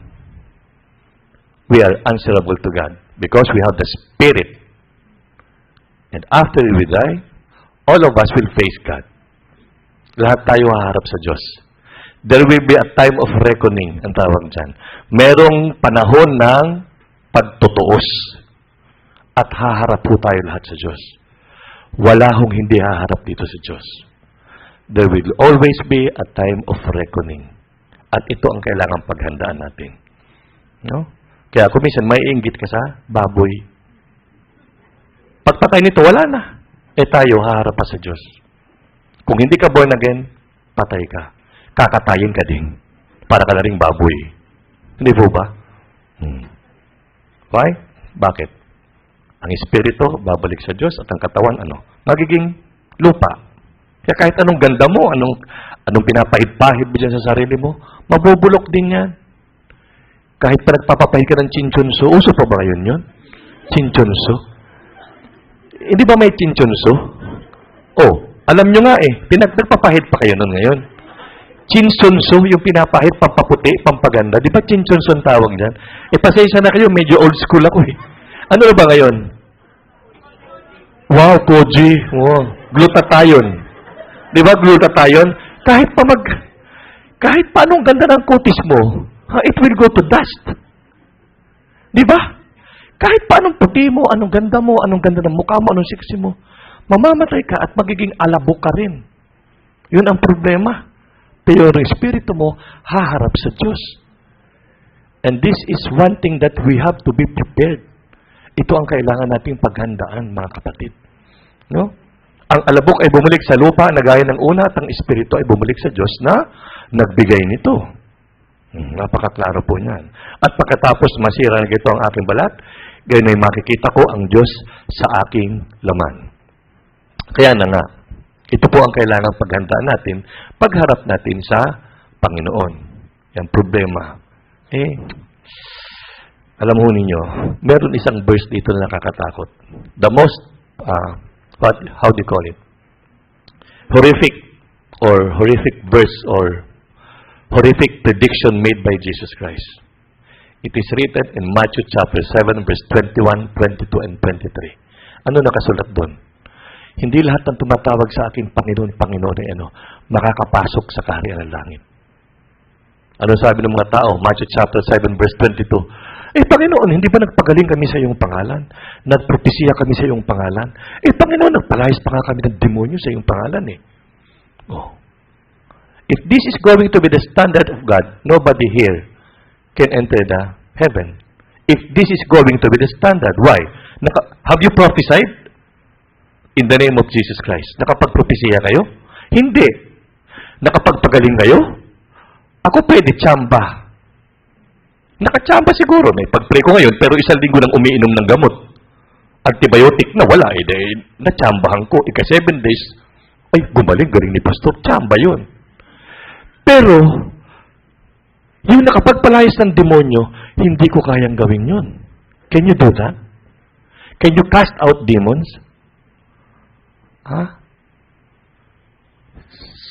Hindi ko rin kaya magpalayas ng demonyo. Ako napalayas ng misis ko nung nag-away kami. Pero sa totoo lang, ang hirap. Paano mo magagawa if this is going to be the standard of God? How can you enter heaven? Ang tanong, sino itong mga taong ito? Are these people believer or non-believer? Ito ba ay mananampalataya o hindi mananampalataya? Tatarin ko kayo. Ito ba ay mananampalataya o hindi mananampalataya? Mananampalataya. Yes, they are believer. That's why they use the name of Jesus Christ. In the name of Jesus, I cast out demon. In the name of Jesus, I prophesy. In the name of Jesus, I heal. I do miraculous things. Pero, at the end of the day, sabi ni Jesus Christ, last verse, Matthew chapter 7, verse 23, sabi niya, depart from me. Lumayo kayo sa akin, sabi niya, hindi ko kayo kilala. I never knew you. Hindi ko kayo kilala. You who do, sabi niya, lawlessness. Sabi niya, ikaw na gumagawa ng kasamaan. Kaya kung ikaw mismo ito, if this were you, kailangan pag-isipan natin mabuti. Why? Ito yung mga ginagawa ng tao. This is man's righteousness. This is his good works. But this will not lead you to heaven. Hindi ito makapagdadala sa inyo sa langit. Yung pag-shalalala, hindi kayo, shalalalupa kayo madadala. Hindi sa langit. Sa totoo lang po. Hindi po ba? Yung naku, ang dami niyan ngayon. Hindi kayo makapasok yan sa langit. At yun ang sinasabi nun sa Matthew chapter 7. Hindi lahat ng tumatawag sa akin, Panginoon, Panginoon, makakapasok sa kaharian ng langit. Kaya, pag-isipan natin mabuti. At sabi niya, pagkatapos na masira ng ganito ang aking balat, ganyan makita ko ang Diyos sa aking laman. At Hebrews chapter 9, verse 27. At kung paanong itinakda sa mga taong mamatay na minsan, at ang pagkatapos nito ay ang paghuhukom. After that, judgment. Pagkatapos paghuhukom. So, uulitin ko doon sa mga bisita nating Katoliko. Hindi naman po sa kayo pero mabuti na rin na narito kayo. Magpasalamat kayo sa Panginoon. Narito kayo. Sana maliwanagan po kayo. Wala pong purgatorio na nakasulat dito sa Biblia. Seryoso po ito. There's no purgatory in the Bible. Gawa-gawa lang po ng tao yan para kumita. Ang mga, alam mo na, di po ba? At ako, kung tatanungin niyo ako, gusto ko sana may purgatorio. Bakit? Paano yung mga mahal ko sa buhay na hindi naligtas? How about my relatives that who are not born again yet? What happens if they die? Or if there's a purgatory, wow, what a relief. Di ba?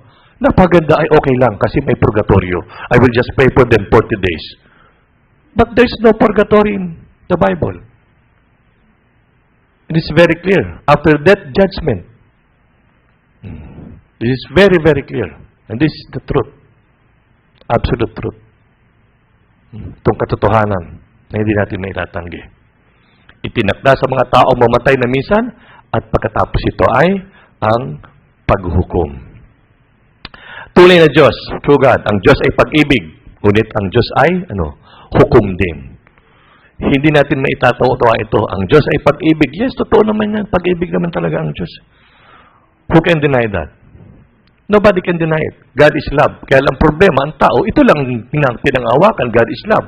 Kahit kaya saan makikita mo, God is love. Kahit sa jeep, God is love. God bless us.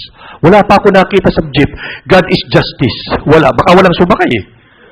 Pero palagi makikita mo, kung nakalagay doon sa jeep, God is justice. God will bring you to hell. Eh, wala sasakay dyan. Bakit? Eh, baka nandun niya sa impyerno.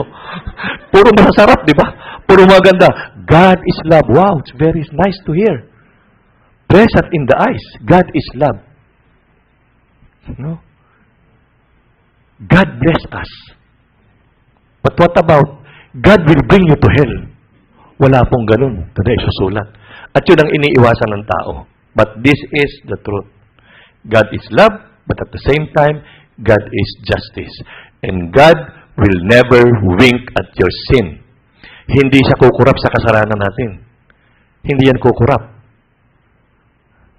And God is immutable. What do I mean? Kung ano siya nung una, hanggang sa huli, He will never change. Kung galit siya sa kasalanan, if He is angry, noong unang panahon, hanggang ngayon, hanggang sa tayo mamatay, galit siya sa kasalanan. He will never change when it comes to our sin. Yan ang katotohanan. Ang langit ay nagpapayag ng kanyang katwiran sapagkat ang Diyos ay siyang hukom. Ang Diyos ay hukom na matuwid at isang araw at isang Diyos na, tinan niyo ito. Have you ever read of this verse? Bakit kaya ang Diyos ay araw-araw nagagalit? Bakit? What do you think? Why? God is angry with the wicked every day. Araw-araw galit ang Diyos. Bakit kaya? Until I found this verse.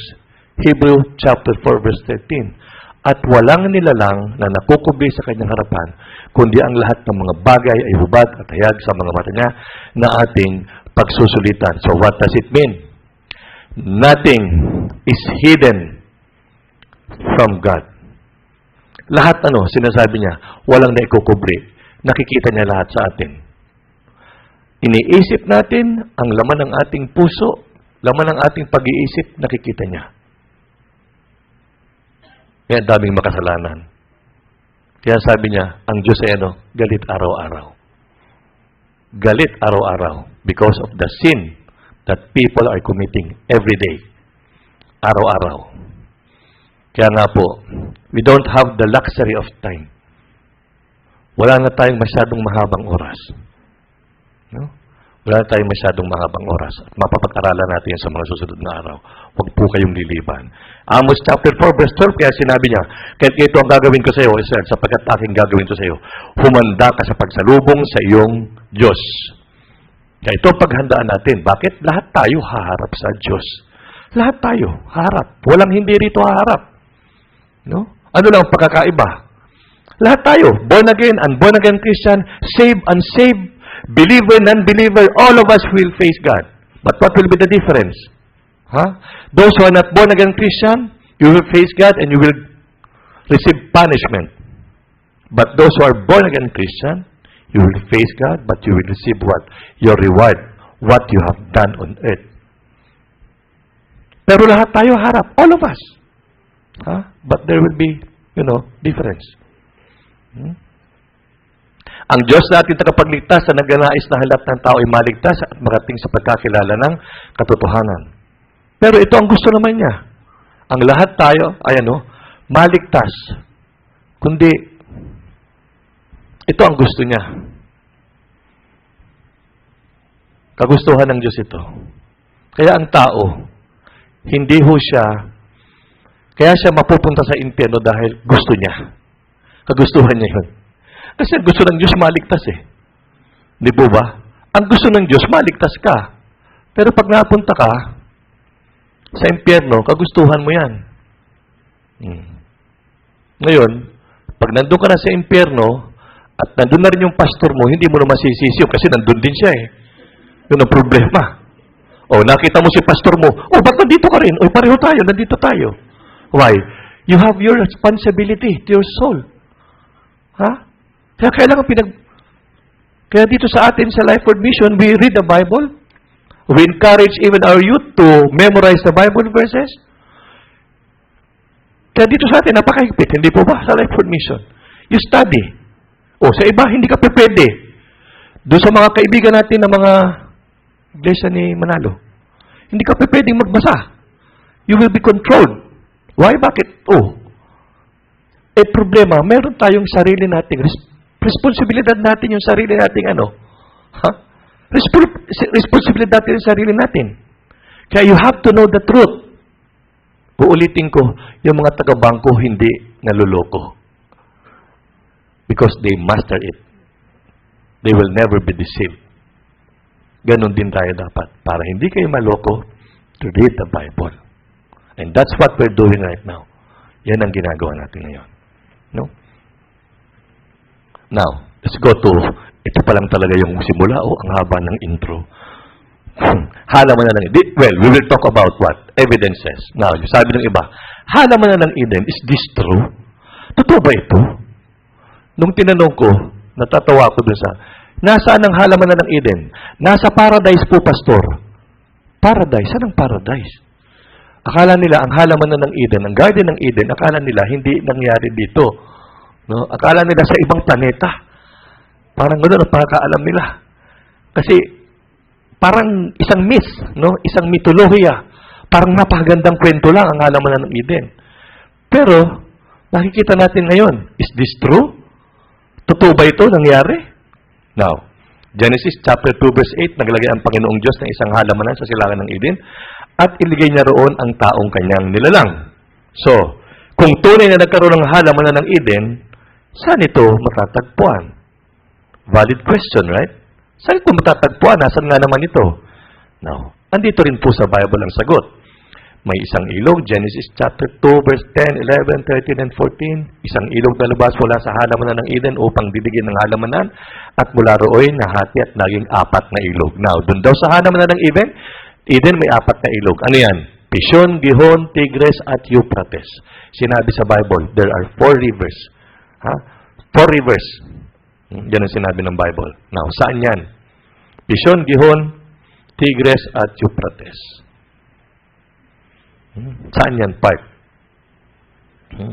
Now, yung Pishon Gihon wala na. Kasi for so many years, siyempre, sa tagal na ng panahon, maring tabunan. Pero yung Tigris at Euphrates still existing. Nandyan pa rin po ngayon. Saang part yan? No? Palagay nyo saang part yan? Part ng, ano po ito? Iraq. Diyan po yan. No? Bakit? Dahil lang nandito sa drawing? Hindi po, may ebidensya. Ano po yung ebidensya? Tingnan natin.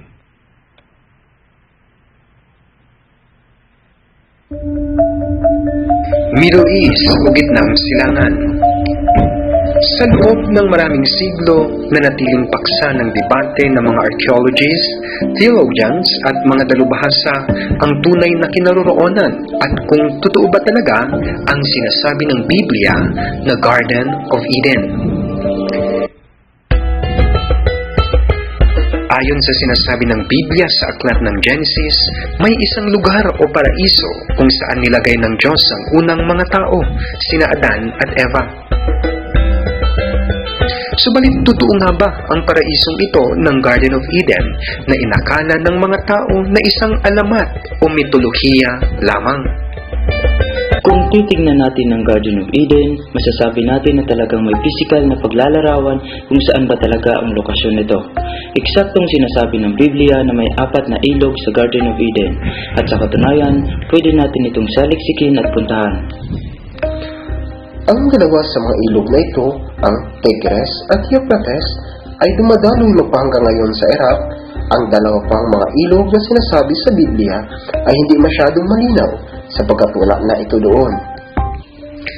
Noong 1981, may mga pagsasaliksik na napatunayan sa tinatawag na Karun River mula sa Iran na dumadaloy at kumukonekta sa ilog Euphrates. At noong 2010, na-verify gamit ang satellite imagery ang isang tuyong ilog na nasa ilalim ng desyerto at tinatawag itong Wadi Batan at kumukonekta din sa Euphrates.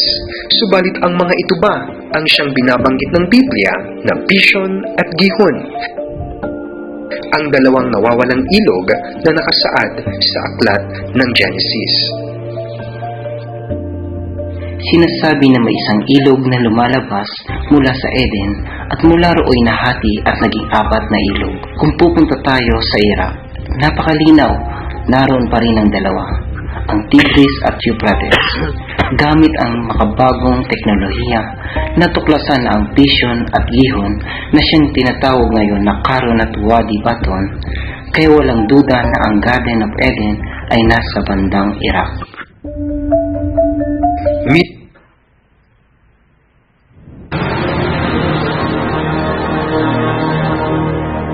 어떤 자갈밭에서 우리는 교화목을 발견했습니다.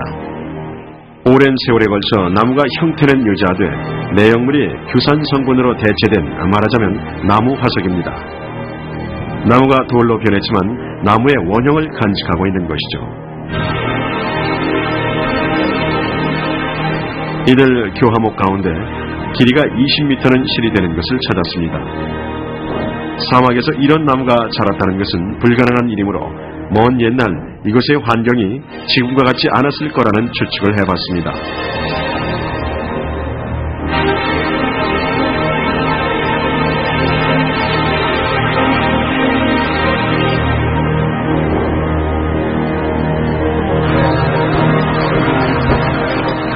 우리는 이 자갈밭에서 또 다른 화석을 찾았습니다. 이번에는 동물의 화석 같았습니다.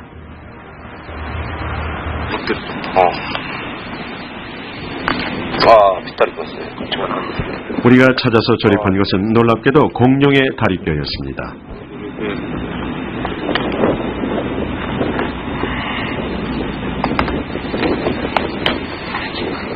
이곳 지하에는 대단히 큰 교화목과 공룡의 화석을 포함하는 지층이 있다는 얘기가 됩니다. 이 화석들은 이 일대에 한때 커다란 나무들과 공룡이 살았었다는 분명한 증거라고 할 수 있으며, 그렇다면 그 옛날 이곳은 물과 비가 충분했던 곳이었다고 할 수 있습니다.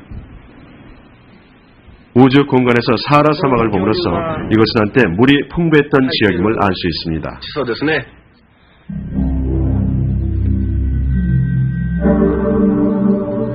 So marami na po nagpapatunay na yung Garden of Eden ay nasa part na yan ng Iraq. Kaya nga, kung nandyan, no, anong meron dyan ngayon?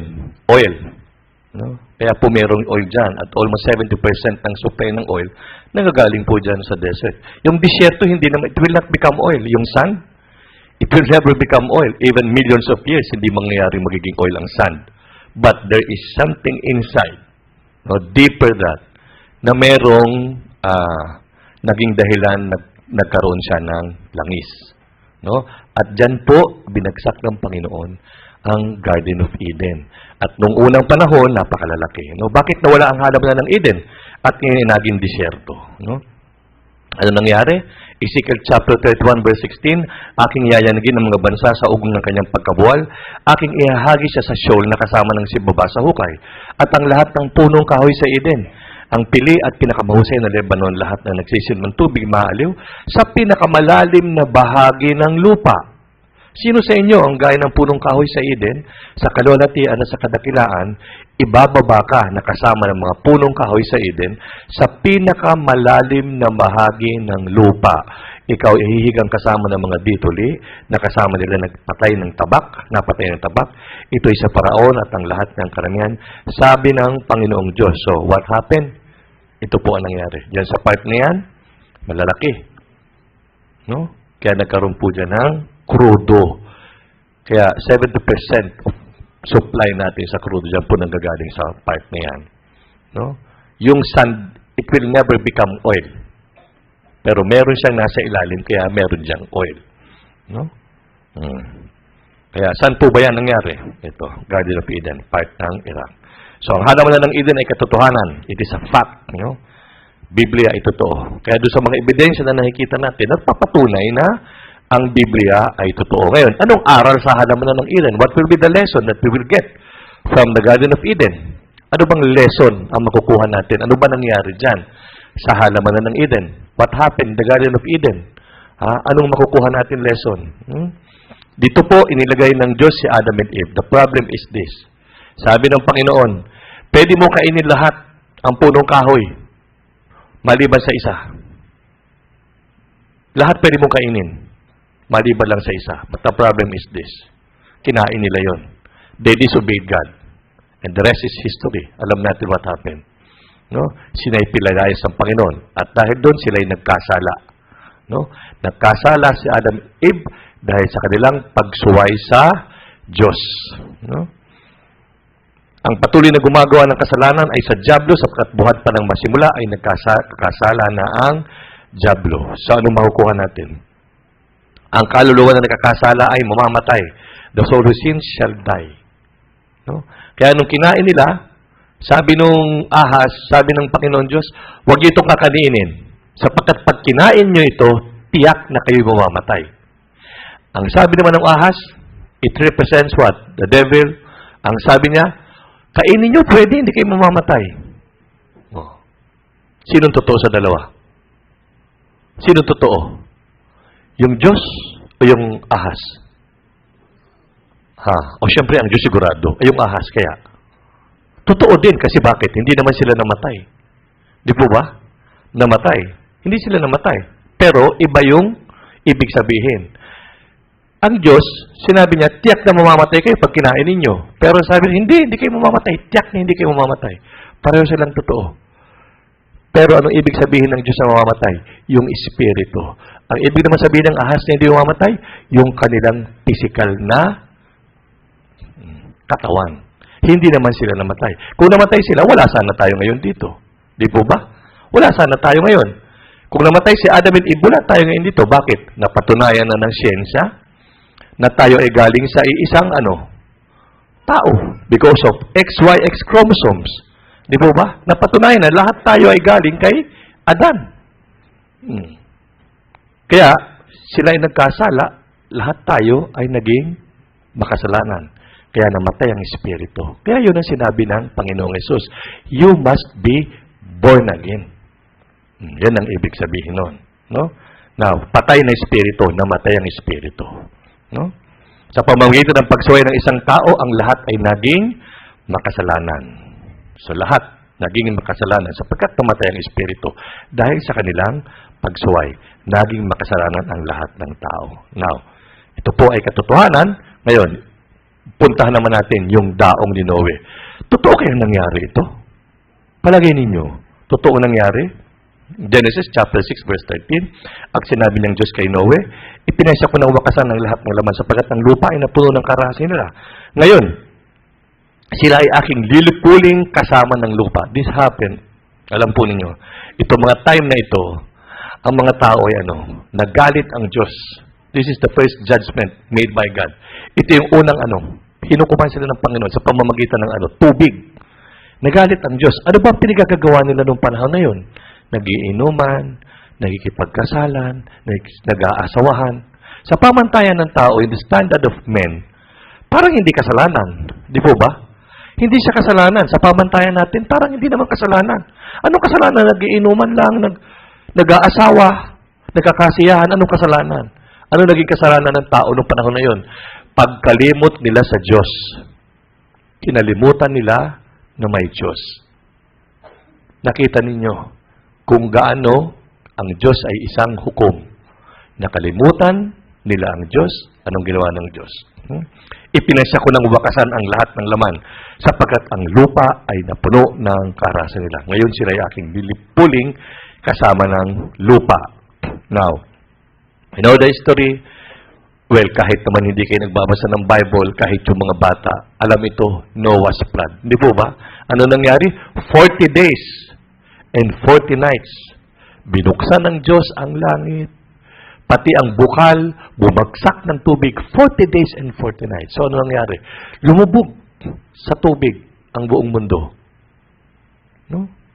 Tumubol. Namatay ang bawat may buhay na nasa ibabaw ng lupa. Ang tao, hayop, sa mga gumagalang at sa mga gumagapang at ang mga ibon sa ipapawid, sila'y nalipol sa lupa. Sino lang natira? Ha? Si Noe at ang mga kasama niya sa daong ang nalabi. Sino? Si Noe at ang kanyang 3 anak. 8 lang sila. Noe, Shem, Ham, at saka si Japhet. At sino po? Yung kanilang mga asawa. And, tinampuhin nyo, noong mga panahon na yun, there are millions of people already. Milyon na ang tao, pero ilan lang ang naligtas? 8. 8 lang ang naligtas. Sa panahon natin, ilan na ang Pilipino? Ilan na ang Pilipino? Ilan na ang Pilipino? Ha? 100 million plus ang Pilipino. Palagay nyo, ilan lang ang totoong ligtas? Di po ba? Kahit nung unang panahon, kukunti talaga naliligtas. Hanggang sa panahon natin ngayon. Kasi bakit? Ang tigas ng ulo ng tao. Matigas ang ulo, matigas ang puso ng tao. Yan ang problema. Kaya, kung tunay na nagkaroon ng daong ni Noe, mayroon pa ba nito ngayon? Nasaan na ngayon ito? O siyempre, there must be some evidence. Kailangan natin ng ebidensya. Di po ba? Kung tagang ito'y totoong nangyari. Nung bumaha, naalala ng Panginoon, nandun nga pala si Noe, at saka yung kanyang mga anak doon sa. Kaya patuloy na bumaba ang tubig sa lupa, tumupa ang tubig pagkaraan ng 100 at 50 araw, 150 days. Nang ika-17 araw, ika-7 buwan, sumadsad ang daong sa ibabaw ng mga bundok ng Ararat. So, saan daw? Bundok ng Ararat. Mountains of Ararat. Saan yan? Saan nangyari ito? So, dito yung Tigris, dito, saan yan? Ito ang Mountain of Ararat. Mountains of Ararat. No? Dito po yan. Na-discover yung Noah's Ark. No? Dito po nakita yung Noah's Ark. Diyan. Napakataas, no? Nakausli diyan. Ha?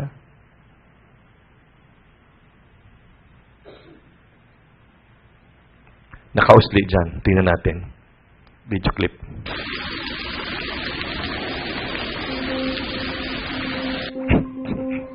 Ang programang ito ay magbibigay sa atin ng kaalaman na magbibigay liwanag sa mga katanungang nagpalito sa mga dalubhasa ng kasaysayan. Totoo nga kaya ang Noah's Ark? Naroon pa ba kaya ito sa mga bundok ng Ararat? Ang kwento ng daong ni Noe at ang pandaigdigang baha na lumipol sa mga tao noong unang panahon, sa wakas ay may kalinawan na.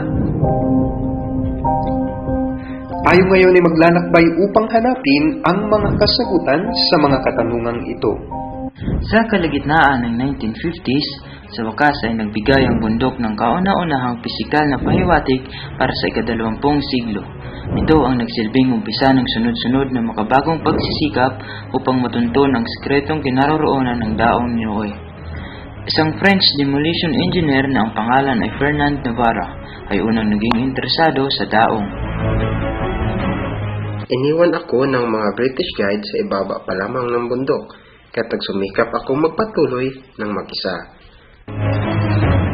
Hindi ko natagpo ang nakalabas ang daong, subalit nakita ko talaga ang isang napakalaking maitim na bagay sa ilalim ng makapal na yelo. Alam kong kailangan kong bumalik upang tuklasin kung ano iyon. Bumalik nga siya noong July 1955 kasama ang kanyang binatang anak na si Rafael. Ang nakikita natin ngayon dito ay ang aktwal at tunay na pangyayaring kinuna ni Fernand Navarra at ng kanyang anak sa kasagsagan ng kanilang paglalakbay. Noong 1955 ay mas mainit na taon at natutunaw ang mga yelo. Alam ko na kung may pagkakataon akong maabot ang taong, ay ito na iyon. Si Rafael ang unang nakakita ng isang bagay. Maingat na ibinaba ni Navarra ang kanyang sarili sa ilalim ng isang matarik na bitak na nasa taas na 13,500 talampakan. Ang kahoy ay madaling makita, ngunit ito'y matigas na nakabaon sa yelo. Pumutol si Navarra mula sa yelo ng 5 talampakan na mahabang piraso ng kahoy. Pinangarap ko ang sandaling ito. Ako at si Rafael ay tuwang-tuwa na para bang Pasko. Isang maipagmamalaking sandali at katuparan ng inaasam-asam na kahilingan. Narito ba'y talagang kahoy na mula sa daong ni Noe? Napag-alaman na ang kahoy na natagpuan ni Nobara ay hindi tumutubo sa bundok ng Ararat. Sa katunayan, ay walang kagubatan sa loob ng 300 milyang nakapalibot sa bundok. Si Nobara mismo ang nagpasuri sa kahoy sa 3 magkakaibang laboratorio at ipinaalam sa kanya na ang kahoy na ito ay halos 5,000 taon na ang tanda, maliwanag na sumasang-ayon sa bahang isinasalaysay ng Biblia.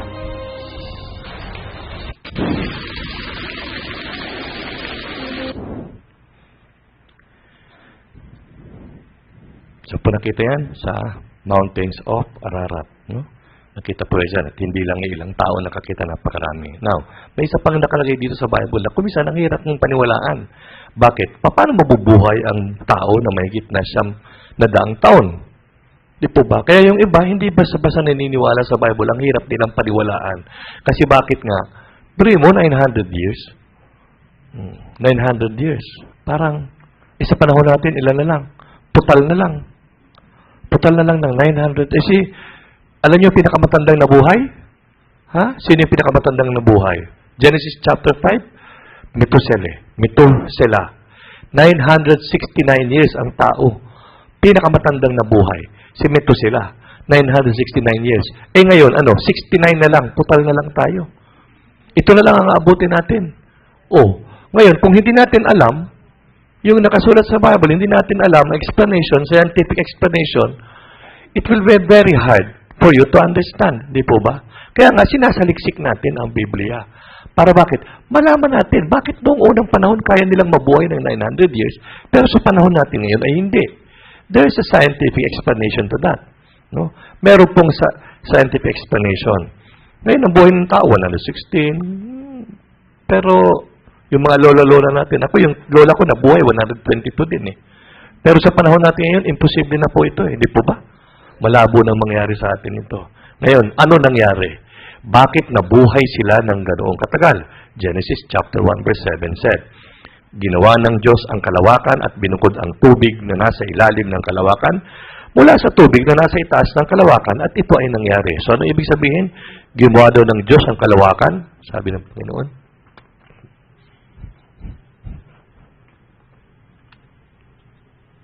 Kung ito ang earth, no? Ito ang tubig, no? At ito ang kalawakan. Ito ang earth. No?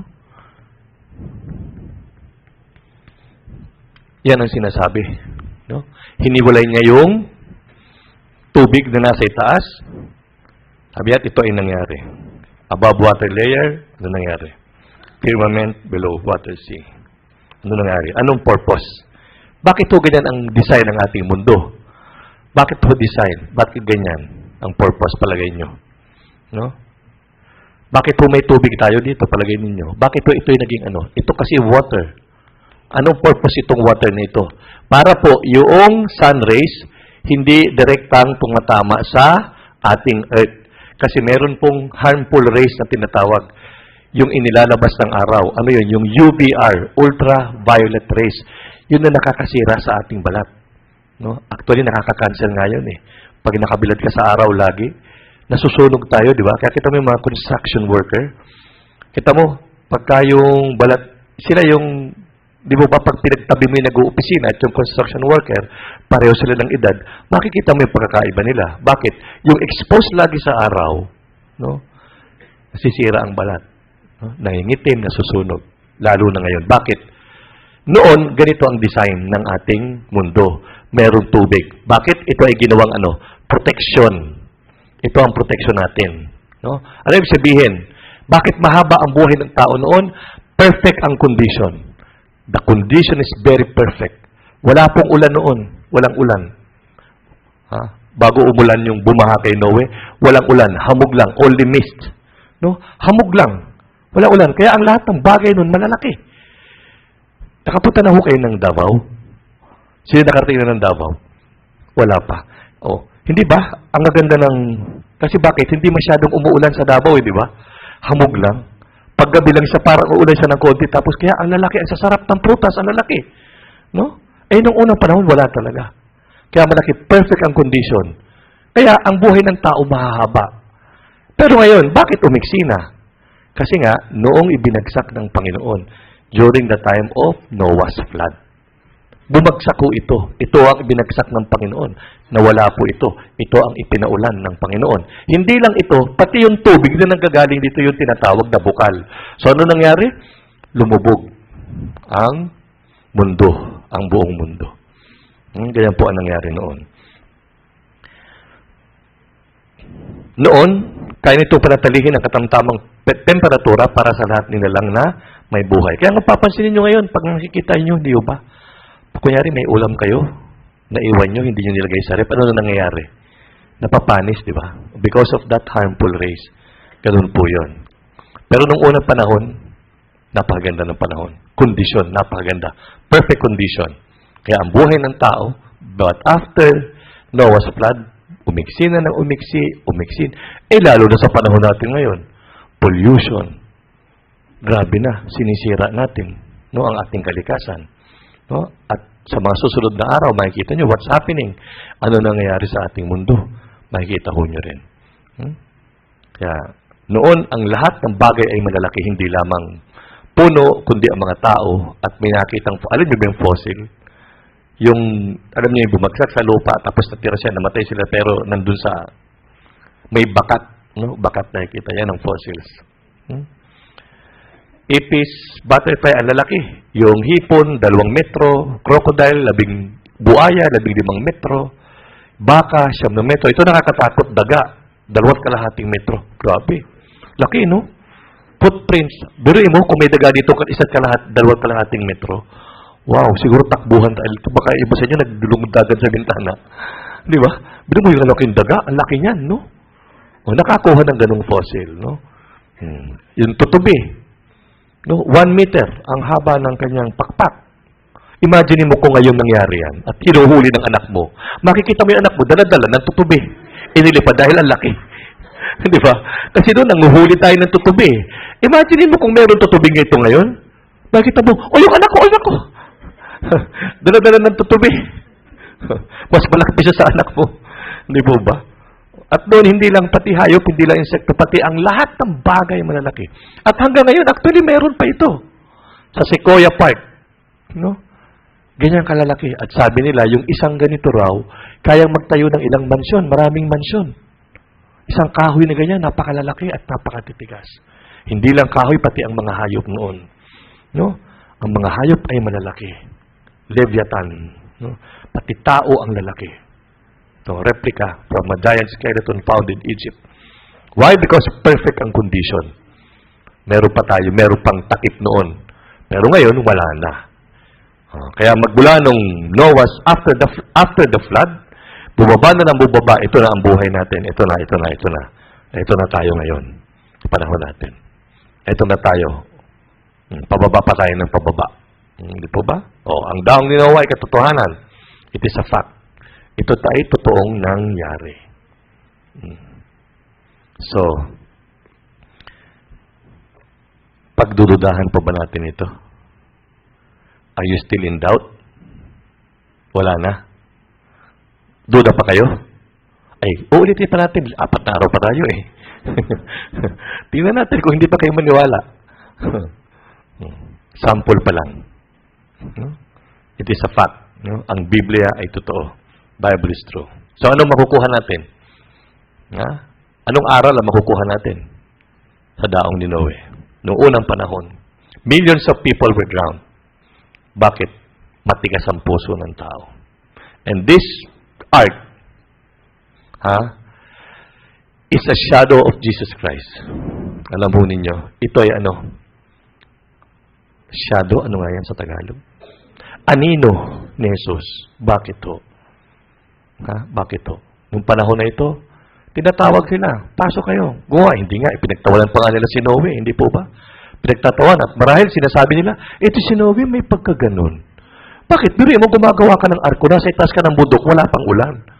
Ito kang mahirap paniwalaan, di ba? But God gave them the chance to be saved. Tinatawag, pinagtatawanan. Pinapapasok pa nga sila ni Noe, di ba? Ngayon, na pumasok, sabi niya, sino nagsarado ng pinto? It is God. Kaya wala na. Nung tumaas na ang tubig, hindi na nila mabuksan. Di ba? Hindi na, bakit? Diyos mismo ang nagsara. Ano ibig sabihin? Ano ibig sabihin? Merong time. Merong panahon na binibigay ang Diyos para sa ating lahat. And this might be your time. This week might be your last time. Di po ba? Kasi bakit? Hindi yung lahat ng panahon nasa atin. Hindi lahat. Darating ang panahon, salvation will be given back to Jew. Wala na pong maliligtas na hintil. Pero sa panahon natin ngayon, panahon po natin ito mga hintil. This is our time to be saved. Nung panahon ni Noe, nagalit ang Diyos. First judgment. Imagine mo, wawalo ang naligtas, milyon ang tao. This is a shadow of Jesus Christ. Ngayon din naman, ganun pa rin eh. Di po ba? Marami pa rin hindi naniniwala sa ginawa ni Kristo. Marami pa rin. Kaya kukunti lang talaga ang maliligtas. But napaganda, you are given the opportunity. Nandito kayo ngayon. Matthew chapter 24 verse 38 to 39. Ito ang ginagawa nila nung unang panahon. They were what? Eating, drinking, marrying, and giving in marriage. And did not know until the flood came and took them all away. Sabi niya, ito lang ginagawa. In our standard, anong mali dito? Masama bang kumain? Masama? Hindi naman, di ba? Masama bang magkasiyahan? Hindi naman, di ba? Masama bang mag-asawa? Ha? Hindi naman, di ba? Masama ba? Anong kasamaan na nakita ng Diyos? Palagay nyo, nung panahon ni Noe, ano ang kasamaan na nakita ng Diyos sa mga tao? Naging karumaldumal sa harap ng Diyos. Yung pagtalikod nila sa Diyos, yung hindi nila pagkilala sa Diyos. At ngayon, ganon din ang nangyayari. Hindi po ba? Ngayon, ganon din. Hindi sila naniniwala na yung kaligtasan ay kay Jesus lang. Ang dami pa nilang ginagawa, ang daming ritual, kung ano ng ritual. At yun ang pag-aaralan natin sa mga susunod na panahon. Kaya, nung kumakapunta sila, wala na, hindi na mabuksan. Gustuhin man ni Noe, kahit si Noe, hindi niya na mabubuksan yun. Because what? God decided it. He decided it. No? Ano ibig sabihin? May tamang panahon lang. Kaya sabi ko nga sa inyo, tapusin po natin itong Bible seminar. 5 araw lang naman ito. O ngayon nakakaisa na kayo. Ilang gabi na lang. Ilang oras na lang yan pag pinagsama-sama mo.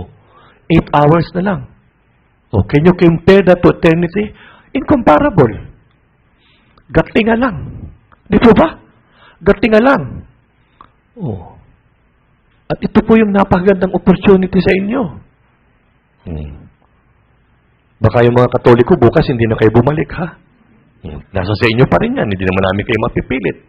Pero, bigyan ninyo ang sarili ninyo ng pagkakataon. Tapusin ninyo ang Bible seminar. Then kung hindi pa rin kayo maniwala, well, nasa sa inyo po yun. Pero, pakiusap lang. Tapusin lang po ninyo ang Bible seminar. Pwede po ba? Babalik po kayo bukas? Sigurado po? Sige po. Now, bukas ko na po ito itutuloy kasi ako lang po masyado mahaba at baka yung ibang mga estudyante ay mapagalitan ng kanilang mga magulang. Medyo na-late tayo ng simula. Kaya po bukas sisiguraduhin natin at exactly 7 p.m. Sana po nandito na tayo lahat. Okay po? Tayo po ay manalangin na sa Panginoon. Mahabagin naming Diyos na nasa langit. Una sa lahat, kami po ay nagpapasalamat sa iyong mga salita. At sana, Panginoon, bukas, pangalawang araw, ang mga narito ngayon ay makabalik bukas upang mas lalo nilang maunawaan ang iyong mga salita. Ingatan mo po ang bawat isa sa pansamantala naming paghihiwalay. Sana, Panginoon, kumilos ka sa kanilang buhay at kumatok ka, Panginoon, sa kanilang mga puso. Tulungan po silang maintindihan ang iyong mga salita upang magtamo sila ng kaligtasan. Ipinagkakatiwala ko po sa iyo, Panginoon, ang lahat ng bagay nito. Ito po ang dalangin sa pangalan ng iyong anak na si Jesus. Amen. Amen. Maraming salamat po.